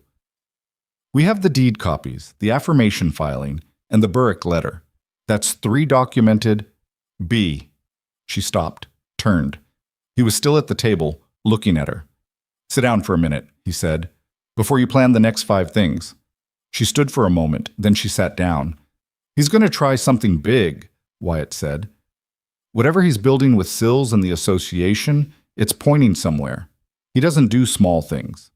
He was looking at her steadily. "You know that." "Yes," she said. "So do I." He leaned forward slightly, elbows on the table. "Whatever it is, I need you to know that I'm not going to let him make you the reason the ranch is in trouble. Whatever he says, whatever he brings up." His jaw was set in that way it went when he had decided something and was not going to be moved from it. "You hear me?" She looked at him for a long moment. "I hear you," she said. "Good." He sat back. "Now make your plan." She almost laughed. It didn't quite get there, but it came close, which was more than she'd managed in several days. She opened the account book and found a clean page, and outside the April wind was moving through the new grass in the north pasture, the grass that was already, by her measurement, coming in stronger than it had in several years, and the ranch around them held the specific quality of a place that has been tended back to life, imperfectly and with difficulty, and by 2 people who had not, in any clean or simple way, been meant for each other and had found each other useful and then necessary and then something else that neither of them had quite found language for yet. She wrote at the top of the clean page, "What we have, what he can use, what we do about it." Then she started writing, and Wyatt sat across from her and watched the morning come. The affirmation filing went through the county clerk's office on a Tuesday in the third week of April, witnessed and co-signed by the lawyer Houghton, a spare, deliberate man who read every document twice before touching a pen and asked questions that told Bea he understood exactly what the filing was for and why it mattered. He looked at the certified deed copies. He looked at Bea's summary notes. He looked at the Burrick letter from Pittsburgh and then looked at her over the top of it. "You've been thorough," he said. "I've had reason to be," she said. He looked at Wyatt. "Mr. Mercer, you understand this affirmation creates a public record that the boundaries as currently registered are accurate and uncontested by the property owner." "I understand that," Wyatt said. "Any future challenge to those boundaries will be weighed against this affirmation." Houghton set the papers down with the careful alignment of a man who places things precisely. "Which means anyone who attempts to file a competing claim will be doing so in direct contradiction of a documented record." "Yes," Bea said. "That's the intention." Houghton looked at her again with the particular assessment of someone deciding whether to say a thing. He said it. "This kind of preemptive documentation suggests you're expecting a challenge. We're expecting several kinds of pressure," she said. "We'd prefer to have the record established before the pressure arrives rather than after." He nodded slowly. "Smart." He picked up his pen. "Miss Holloway, I'll want a copy of the Burrick letter for my file as well, if you're willing. Not strictly required for the affirmation, but if this goes further, it may go further," she said. She had an extra copy. She always had an extra copy. She put it on his desk. The drive back from Grantham was quieter than the first trip had been. Not uncomfortable, they had long since moved past the stage where their silences needed to be filled, but weighted with the specific quality of two people who have just done something that cannot be undone and are sitting with the reality of that. It was Wyatt who spoke first, about an hour out from Grantham. "Houghton thinks it'll go to a formal dispute," he said. "Probably," she said. "That means lawyers, fees." He looked at the road. "The spring planting is going to have to—" "The spring planting goes forward as planned," she said. "That's not negotiable." She saw his jaw tighten and continued before he could object. "I know what you're going to say. I've run the numbers. The planting is what funds everything else, including any legal costs. If we pull back on it, we weaken the ranch's ability to sustain the fight, which is exactly what Hale wants." He was quiet for a beat. "You already thought about this." "Last night," she said. "And the night before." "While I was sleeping." "While you were sleeping," she confirmed. He made a sound that was somewhere between exhale and acknowledgement. The road unrolled ahead of them, still muddy at the edges from the spring thaw, the mountains in the far distance holding the last of their winter white. "I don't know how to do this," he said. It came out plainly, without decoration, in the way he said the things that cost him most. The managing it, the legal part, He stopped. "Margaret did that. When there was trouble with Sills the first time, she's the one who understood how to—" He stopped again. "She was good at it," Bea said. "She was better at most things than I gave her credit for when she was alive." He said it the way you say true things that hurt. "That's—" He shook his head. "That's its own problem. She didn't try to address that. Some things you don't try to address. You let them sit in the air between you, and you don't pretend they're smaller than they are." "You don't have to know how to do all of it," she said after a moment. "You need to know enough to make decisions. I'll know the rest." "That's—" He looked at her. "That's a lot of weight to carry." "I know what I'm carrying," she said. "Don't worry about my end of it." He looked at her for a moment longer than the road probably permitted, and then turned his eyes back to it, and she looked at the passing landscape, and the wagon rolled on toward home. The blow came 10 days later, which was faster than she'd expected and from a direction she had not fully accounted for. It came through Dorothea Aldridge, Clayton Aldridge's sister, the woman who had stood at the depot in October with her posture like a fence post and her voice like a thing designed to cut. had apparently been watching the developments at Mercer Ranch with the specific interest of a person who had a grievance and was waiting for the right moment to spend it. Bea learned about it from Eleanor Hart, who arrived at the ranch on a Wednesday morning with the expression of someone carrying bad news and the manners to deliver it directly. She sat across from Bea at the kitchen table and said, without preamble, "Dorothea Aldridge has been talking. About you. About Pittsburgh specifically." A pause. "She's been talking to Victor Hale, from what I can gather. The things she's saying, the framing of them, it has his fingerprints on it." "What is she saying?" Bea said. Eleanor met her eyes. "That you left Pittsburgh under suspicion of theft. That the textile company let you go because money went missing from the accounts. That the matrimonial agency was your way of getting out of Pittsburgh before the situation caught up with you." Bea sat very still. "There's no documentation of that," she said, "because it didn't happen." "I know that," Eleanor said. "I've seen the Burrick letter, but documentation requires people to ask for it. Gossip doesn't require anything." She folded her hands on the table. "She's saying it to the right women, Bea. The women who talk to their husbands. By the end of the week, half the county will have heard a version of it." The kitchen was quiet.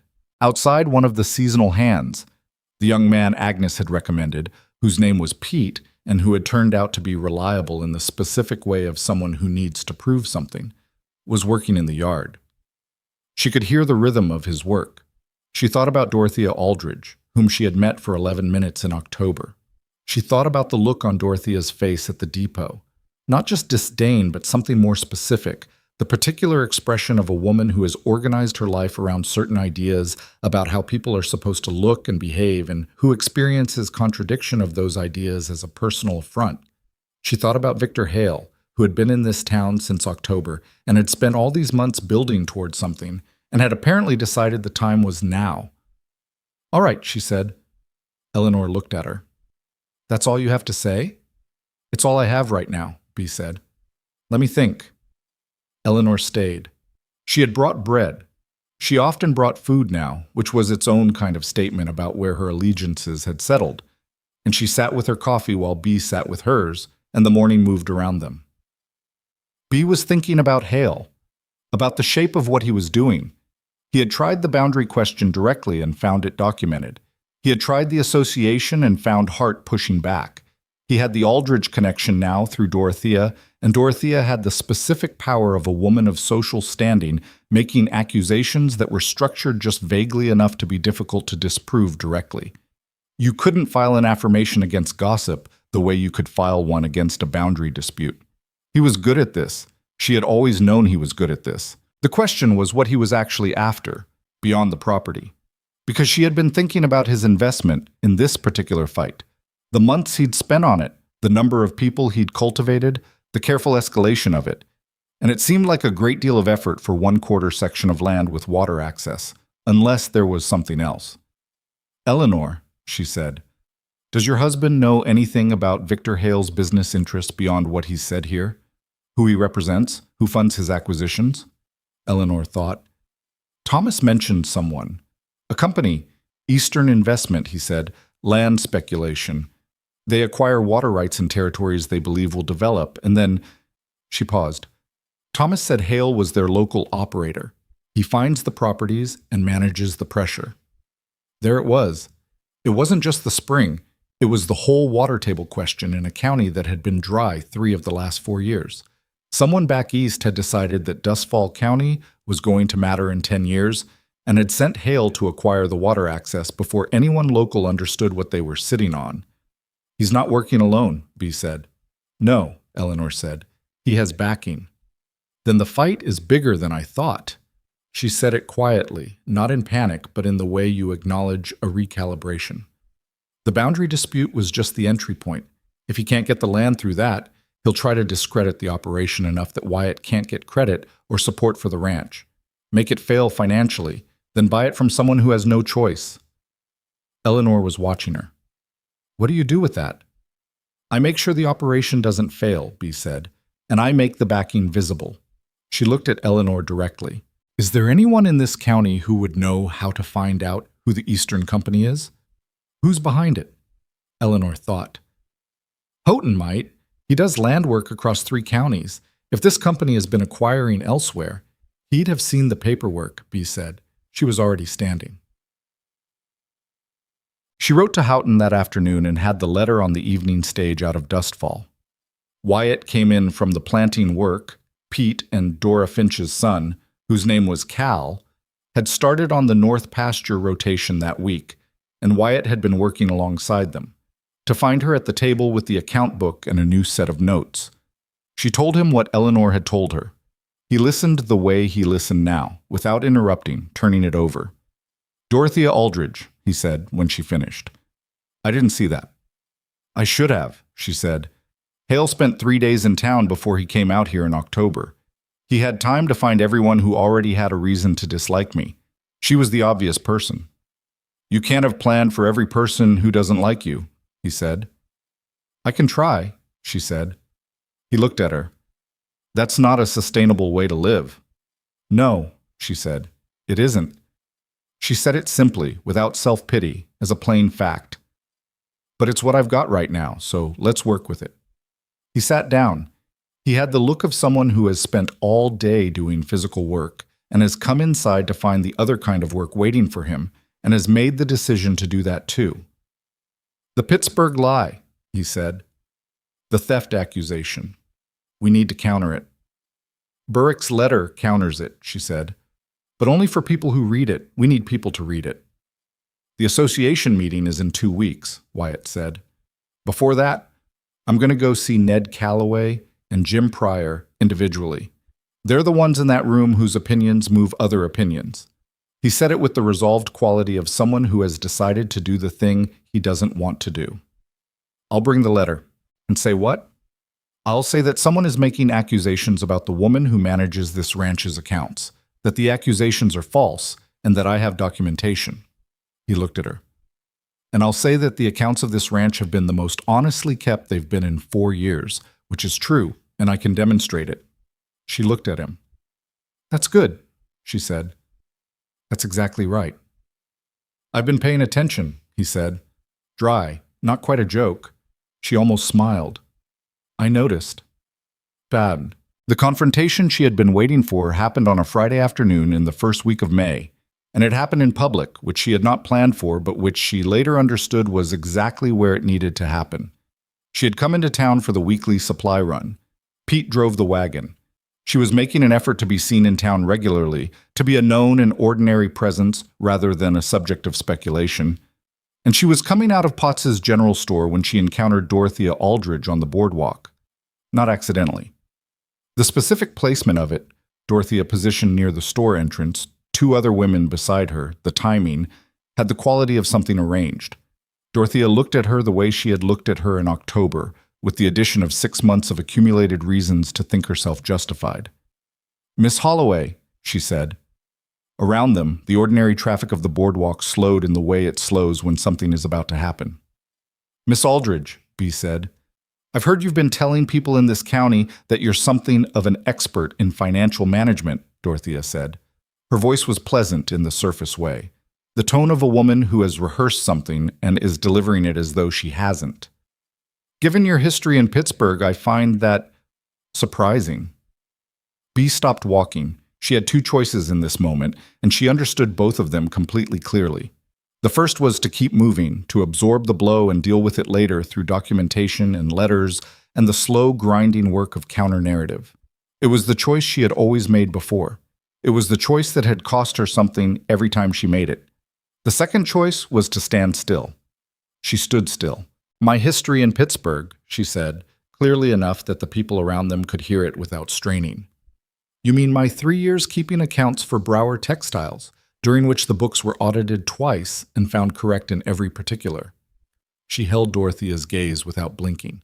"Or do you mean my letter of reference from the former senior manager, Mr. Berwick, which documents my tenure and departure in specific and verifiable terms? I have copies of all of it at the ranch, if you'd like to arrange a time to review them." Dorothea's pleasant surface cracked slightly. She had not expected the direct response. She had expected the other choice. "I've heard different accounts," she said. Her voice had lost some of its rehearsed quality. "From whom?" B said. A pause. From people who were there, Dorothea said, though with less certainty now. Name them, B said. Not aggressively, steadily, with the specific calm of someone who knows the answer to the question and wants everyone else in earshot to notice that the other person doesn't. If you have a specific account from a specific person, name them.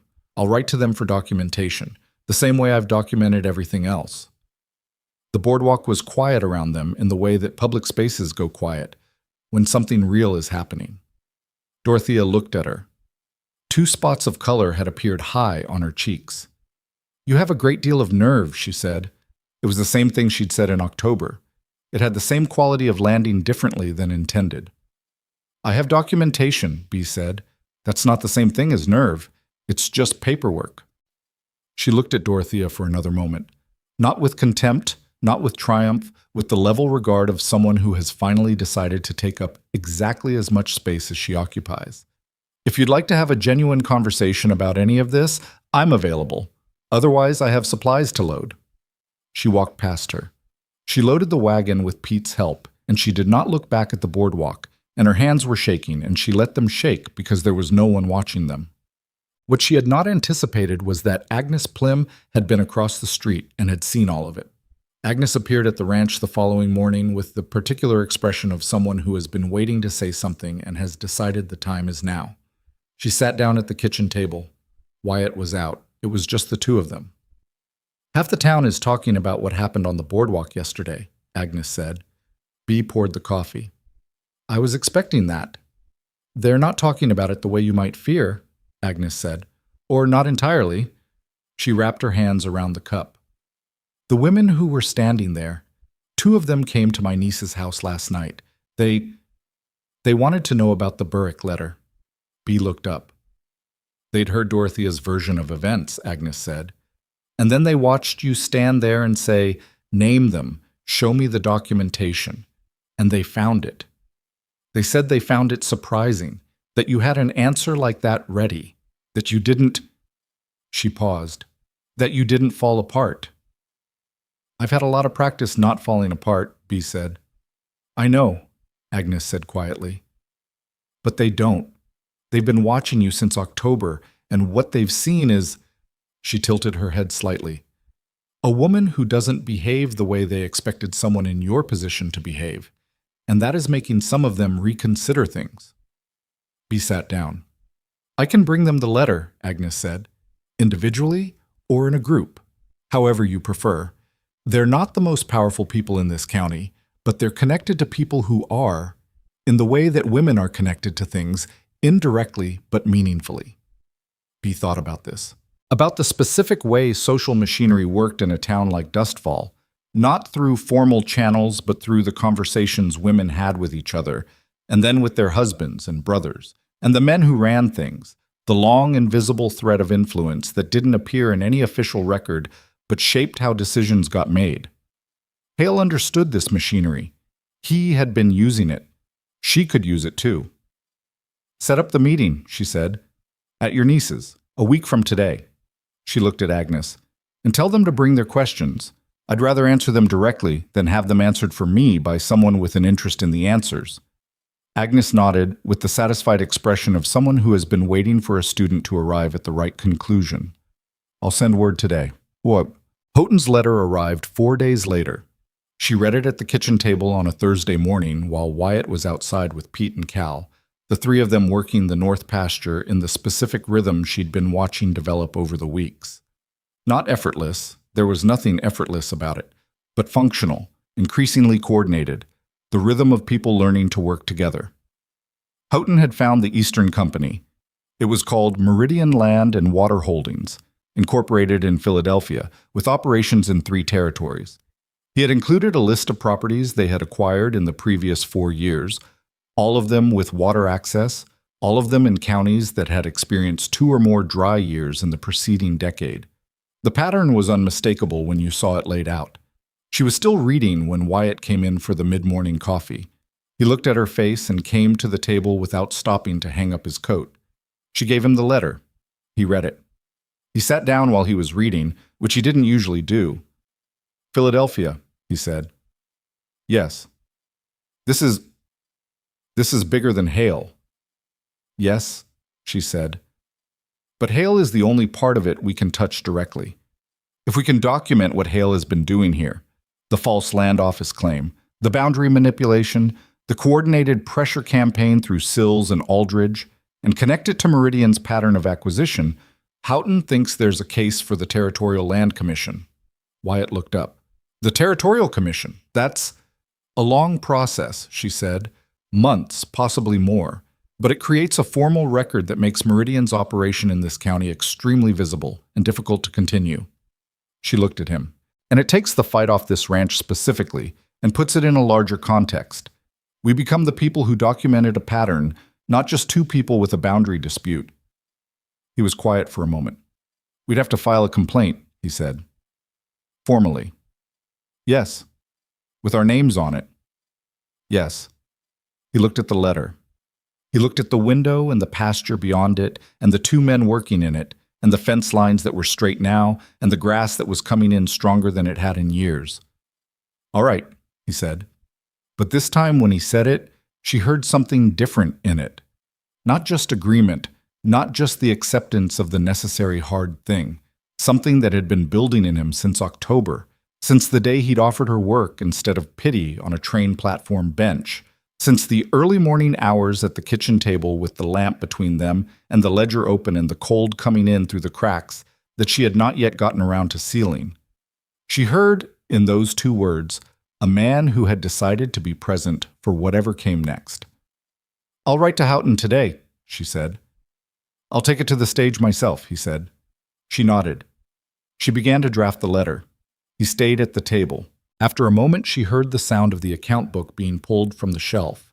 He had started keeping his own running notes in the back pages, a thing she had noticed without commenting on, and then the scratch of his pen alongside hers, and the kitchen had the specific quality it had developed over the winter months, the quality of two people who have found a way to occupy the same space productively and without difficulty and with something underneath that neither of them had put a name to yet, but that both of them, by now, could feel as clearly as the spring coming in through the window. The letters went on the evening stage. Houghton wrote back within the week. The formal complaint to the Territorial Land Commission was filed on a Wednesday, 18 days after Dorothea Aldridge had stood on the boardwalk and said what she had been told to say. The meeting at Agnes's niece's house had happened in the interim, and it had gone better than Bea had let herself hope.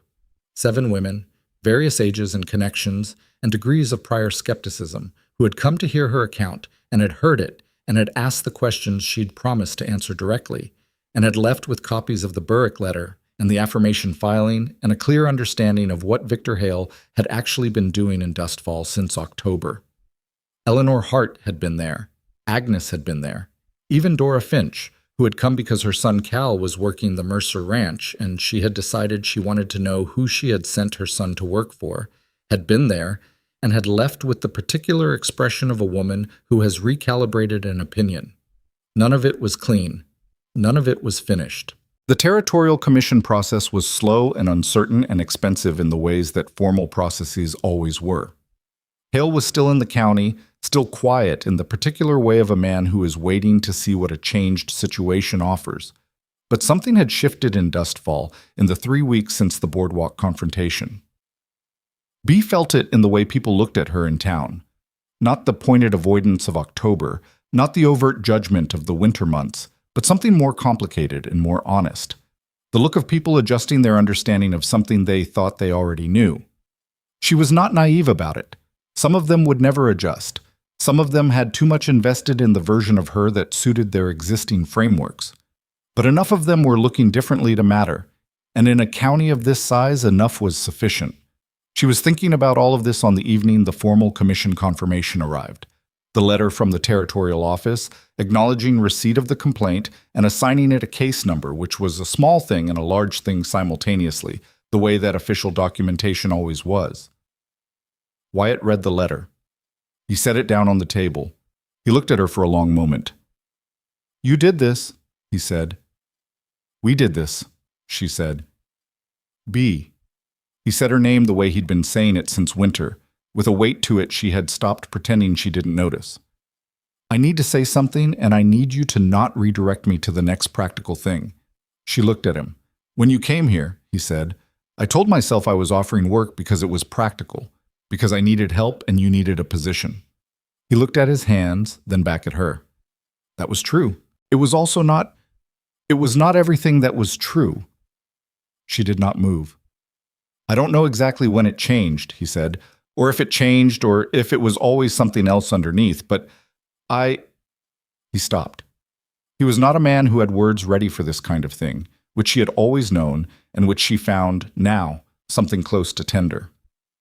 I want you to know that whatever you decide about what this is or what it isn't, I'm not going anywhere. This is your home. You built it as much as I did. More, maybe. She was quiet for a moment. Wyatt, she said. Yes. I'm going to say a practical thing, she said, and then I'm going to say the other thing. He waited. The north fence needs 2 more sections replaced before the summer dry sets in, she said, and Cal's wages are due Friday. All right, he said. And, she said. She held his gaze. I stopped thinking of this as a work arrangement sometime around January. I didn't say anything because I wasn't sure it was useful information. Something in his face changed.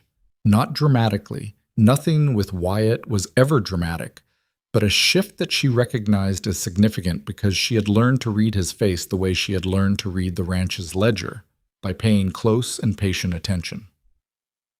Is it useful information? He said. I think it might be, she said. Outside, Pete was finishing the day's last task in the yard, the sounds of it settling into the early evening air. The north pasture grass was standing strong. The boundary markers were documented and filed. The commission case number sat on the table between them, a small piece of paper that represented months of work and the full weight of everything she had built here. She looked at Wyatt Mercer across the kitchen table of the house she had, by degrees and with considerable effort, helped make livable again. We have a lot of work to do tomorrow, she said. We do, he agreed, so we should probably sleep. Probably, he said. But he didn't move, and she didn't either. The Territorial Land Commission's investigator arrived in Dustfall on a Wednesday morning in late June, which was earlier than Houghton had projected and which told B something about how the complaint had been received at the territorial level. His name was Carver. He was a compact, unhurried man in his 50s who wore the particular expression of someone who has spent decades looking at documents and the people who produce them and has developed a reliable instinct for which ones are telling the truth. He came to Mercer Ranch first, which was also telling. The complaint had originated here, and he was following the paper trail in the order it had been created. He sat at the kitchen table with his own notebook open beside the stack of documents she laid out for him. The certified deed copies, the affirmation filing, Houghton's letter about Meridian land and water holdings, the sequence of dated entries in her account book documenting Hale's visits and the subsequent pressure campaign, the Burrick letter from Pittsburgh, the records of the Cattlemen's Association meeting, Eleanor Hart's written account of what Hale had said at her dinner table. He went through each document methodically. He did not rush, and he did not perform interest he didn't have. He was simply thorough, which she found deeply reassuring. Wyatt sat at the table too. He had made the decision sometime in May to stop retreating from things that needed his presence, and he was keeping it. Miss Holloway, Carver said, at the end of an hour and a half, this is one of the more thoroughly documented cases I've come to in 3 years of this work. I keep careful records, she said. I can see that. He looked at the stack. The Meridian connection is the most significant piece.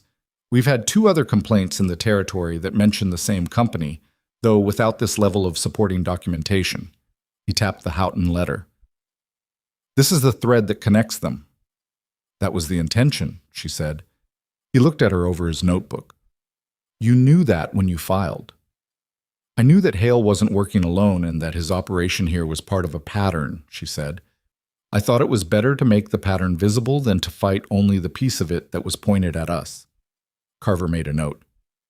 Mr. Mercer, is there anything you want to add to Miss Holloway's account? Wyatt thought for a moment. The man who came to my property in September claiming to be from the county land office, he said. I can describe him in detail. I can also tell you what questions he asked and which parts of the property he was most interested in. It was the eastern quarter, the creek boundary. Write that down for me, Carver said, and pushed a blank page across the table. Wyatt wrote it. His handwriting was not like Bee's.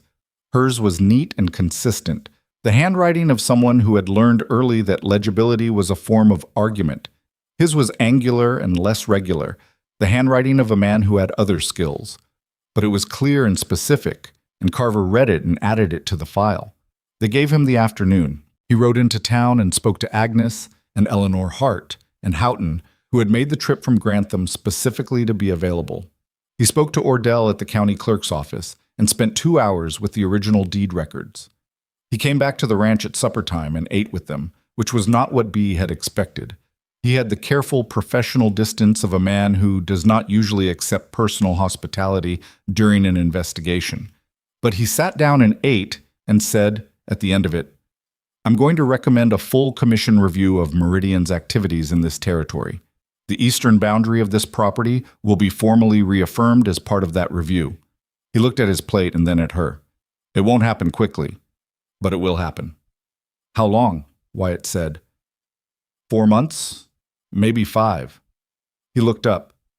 "In the meantime, any action by Hale or by Meridian against this property or its owners becomes part of the active investigation, which makes taking that action considerably more complicated for them." Bee understood what that meant practically. Hale could not move against the ranch while the commission was watching without making his operation a matter of formal record in the worst possible way. "He'll leave," she said. Carver nodded. "Usually do, when the light goes on."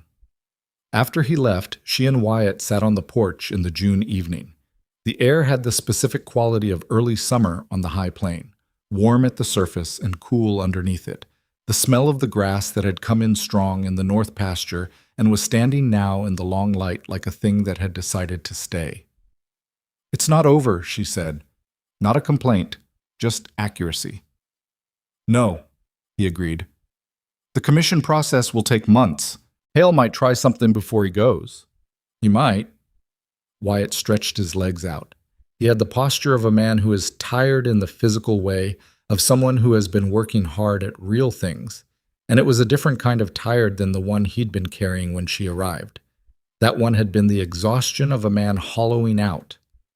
This was the tiredness of someone spending themselves on something that was growing. She noticed the difference. She had been noticing a great many differences, accumulated over 8 months, the way you accumulate anything that matters. Slowly, without a single moment you can point to, until one day you look up and the total is larger than you knew. "We'll handle whatever he tries," she said. "Yes," he said, "we will." The words sat between them in the evening air, and neither of them felt the need to add anything to it. Hale left Dustfall in the first week of July. She didn't see him go.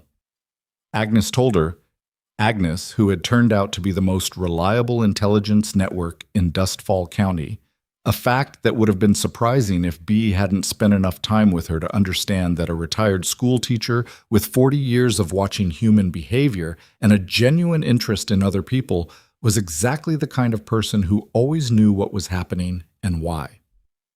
"He was at the hotel through Tuesday," Agnes said. "Wednesday morning he was gone, bag and all." "Did he say anything to anyone?" "He told the hotel keeper he'd completed his business in the county." Agnes's expression was dry. "I imagine the commission inquiry letter reached him." Hale's departure was not a victory. Bee was careful about that with herself, careful not to let it feel larger than it was. Meridian Land and Water Holdings was still a company, still operating, still sending men like Hale to places like Dustfall with the same intentions. The commission review would take its time and might produce consequences and might not, in the full way that formal processes might or might not. The eastern boundary was documented and filed and as protected as documentation and filing could make it, which was considerable but not absolute.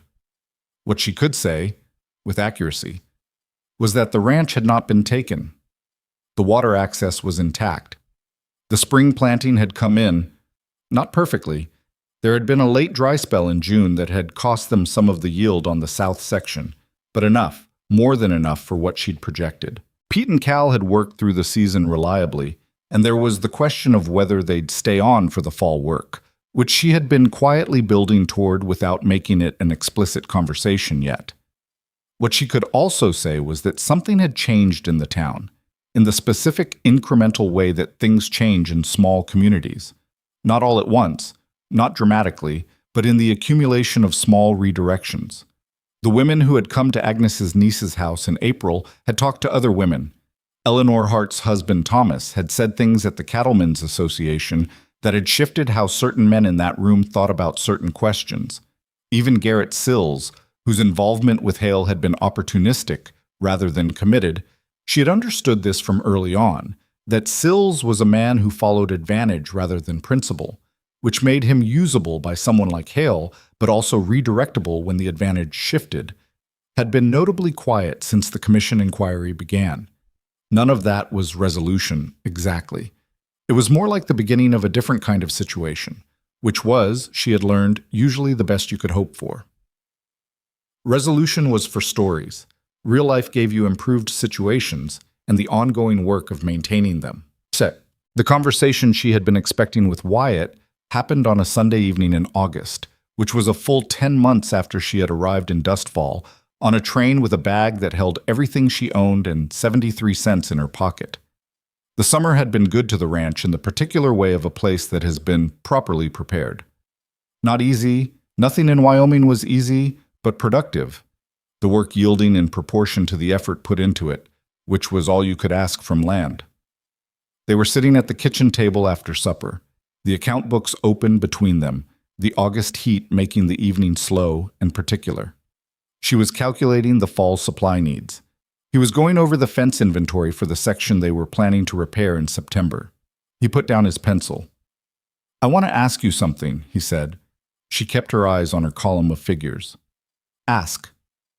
"Are you staying?" She looked up. He met her gaze with the directness that was his most consistent quality. The way he looked at hard things without flinching from them, not because he wasn't affected, but because he had decided that looking away was worse. "Through the winter, you mean?" she said. She was being deliberately obtuse, and she knew he knew it. "No," he said, "not through the winter." She set down her pencil. She had been thinking about this question, the real version of it, since May, which was when she had said the thing she'd said about stopping thinking of this as a work arrangement. She had been thinking about it in the way you think about something you want very much and are also afraid of, the dual quality of it making it hard to look at directly. She had been afraid specifically of being the woman who arrived broken and grateful and attached herself to the first decent man who treated her like a person. She had a clear enough view of herself to know that this was a story that could be told about her, that the circumstances would support it, that people would tell it. Some of them already were. She had been afraid of what it would mean about her judgment, her independence, the self she had spent 8 months building back up from a woman sitting on a train platform bench with nothing but a bag and a refusal to go back. She had also been thinking, with increasing frequency, about what it would mean to leave, about the account books and the north pasture and the root cellar and the eastern boundary markers and Agnes and Eleanor and Pete and Cal in the kitchen in the morning when the range was warm and the coffee was on and the particular quiet of two people starting a day together. About the way Wyatt had said "I believe you" across a kitchen table when she had told him something hard and was braced for doubt. "I want to stay," she said. He nodded. He waited. "And I want to be clear about what that means," she said, "because I'm not going to be a woman who stays in a situation that isn't equal. I've done that before, in different forms, and I know what it costs." She held his gaze. "If I stay as a partner, in the actual meaning of that word, accounts, decisions, land." "Yes," he said. "I'm not finished," she said. "I snore, apparently, according to Mrs. Calloway, who had the room below mine in October. I have opinions about most things, and I'll tell you what they are whether you want them or not.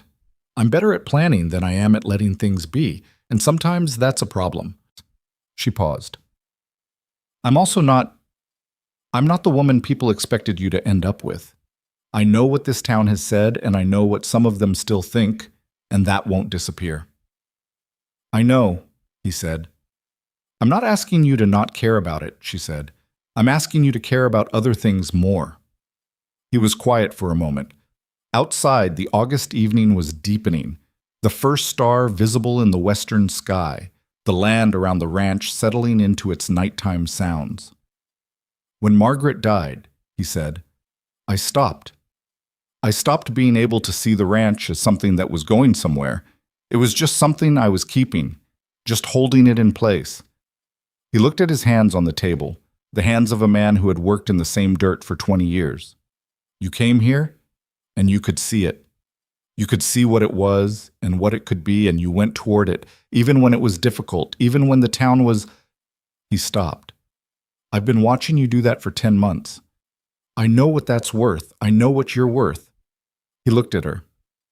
I'm not going to spend time worrying about what people expected. She looked at him for a long moment. All right, she said. All right, he said. It was, for the two of them, as close to ceremony as it was going to get in a kitchen on a Sunday evening, and it was sufficient. They were married by the county judge in Grantham in September, in a room that smelled of old paper and lamp oil, with Agnes Plym and Houghton as witnesses. Bea wore the best dress she owned, which was not the one she had worn on the train. That one she had repurposed into curtains for the bedroom window 6 months ago, which felt appropriate. Wyatt wore a clean shirt and the jacket he wore to town, and he stood beside her with the particular quality of a man who has made a decision and is at peace with it. Agnes cried, which surprised no one who knew Agnes.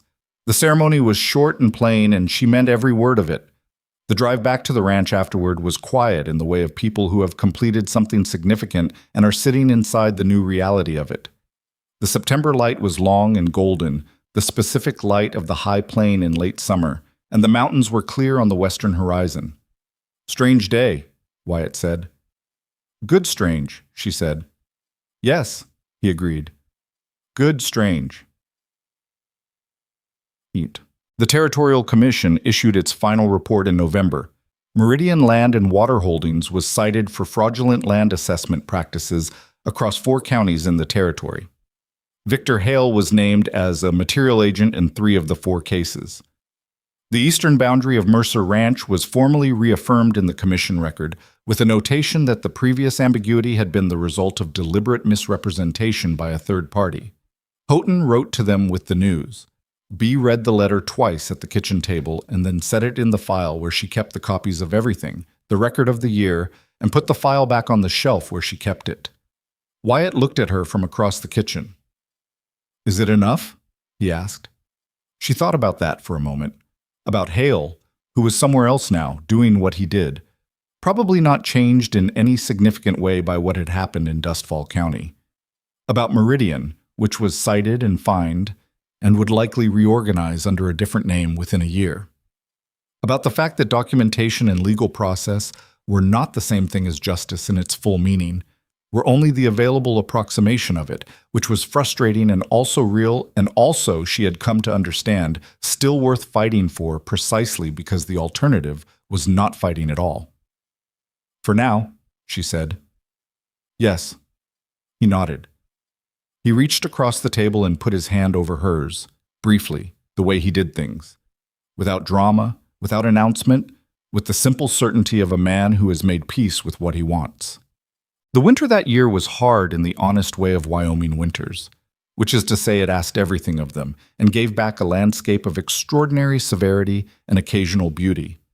They worked through it the way they had worked through everything, not without difficulty, not without days when the cold was wearing and the tasks were relentless and the distances between people felt longer than they were, but together, which made the particular difference that together always makes, and that she had spent too many years trying to manage without.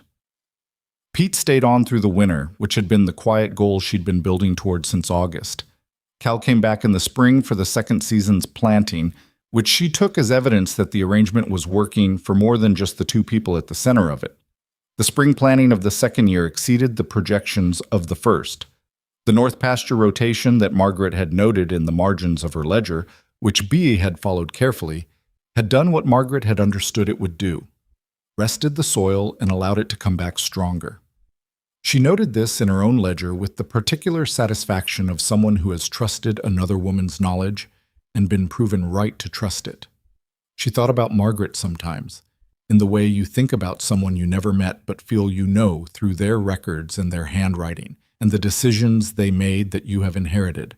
She thought it was important to think about her, not to make her into something she wasn't, not to build a mythology around her, but to acknowledge that the work she was doing had roots she hadn't planted, that the ranch she was helping to build was also a ranch that someone else had helped to build first, and that this was not a diminishment, but a different kind of inheritance.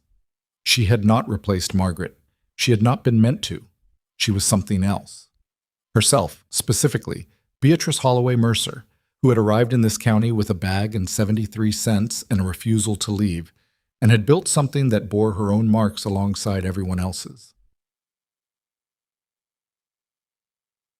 The following October, 1 year exactly, from the day she had sat on a bench at the Dustfall train depot with nowhere to go, she walked out to the eastern fence line in the early morning. She did this sometimes, not as ritual, but as the kind of deliberate attention she had always given to things that mattered. The line was straight, the posts were solid. The markers stood exactly where the county deed said they stood, which was also where she had known they stood, which was also where Margaret had suspected they stood, and had made a note about, and had not had time to verify. The creek ran below the fence line in the thin fall water, quieter than the spring but present, as it would be present in the dry years because of what the spring represented and what they had fought to keep. She stood there for a while in the morning cold and thought about the year. She thought about what it means to fight for something not because it is easy or because you are certain you will win, but because the alternative is to let someone take what you have built and to learn, in the accepting of that your work and your worth are contingent on other people's decisions about you. She had spent too many years in that contingency. She was not willing to return to it. She had learned in Dustfall that the things worth having are rarely given. They are documented and filed and defended and worked for in the cold and the heat across months that test whether you actually want them as much as you said you did. Most people stop wanting things the moment wanting them gets expensive. She had never been able to afford that particular stopping. She did not think this made her exceptional. She thought it made her someone who had needed something badly enough to keep going, which was a very ordinary kind of determination that most people had somewhere in them, and that circumstances either called out or failed to call out. Her circumstances had called it out, that was all. What she was less ordinary about, what she allowed herself, standing at the fence line in the October cold, to acknowledge, was the capacity to document, to keep the record, to understand that in a world where people like her were routinely dismissed and overlooked and told in 100 daily ways that they were not quite the right shape for the space they were trying to occupy, the only reliable defense was an extremely thorough paper trail. She almost laughed at herself for that. An extremely thorough paper trail. It was not a romantic way to think about your own survival, but it was accurate, and she had always preferred accuracy. She heard footsteps behind her and turned. Wyatt was coming across the field with 2 cups of coffee, picking his way across the uneven ground with the particular steadiness of a man who knows a piece of land the way he knows his own hands. He had seen her leave the house and had followed without asking why, which was one of the things about him that she had come to value in the specific way you value things that are rare. He handed her the cup. She took it. Their breath made small clouds in the cold air. "Anniversary," he said. He meant the year. He remembered dates, which had surprised her. She had not expected it from a man of his particular variety of quiet, but he kept track of things that mattered to him. "Yes," she said. He looked out at the fence line, at the markers, at the creek below. "You saved this," he said. "We saved it," she said. "B." He said her name with the weight he'd been putting into it since winter. "Don't split it that way. You walked off a train with nothing, and you saw this place for what it was when I couldn't see it, and you documented and planned and fought and held on. That's not we. That's you." He looked at her. "I was here, but you did that." She held his gaze. "You let me," she said. "You gave me work when you could have given me pity, and you believed me when you could have doubted me, and you sat across tables with me for a year and treated my thinking like it mattered." She paused. "That's not nothing." That's not a small thing. He was quiet. It should be ordinary, he said finally. The way I treated you should just be ordinary. Yes, she said. It should. It wasn't the world as it should be. It was the world as it was. A world that had looked at a woman on a train platform and seen only what she was not, and been wrong, completely and specifically wrong, in ways that she had spent a year demonstrating with her hands and her mind and her account book and her refusal to accept other people's conclusions about her own worth. She had not changed Dustfall. She had not made it into something it wasn't.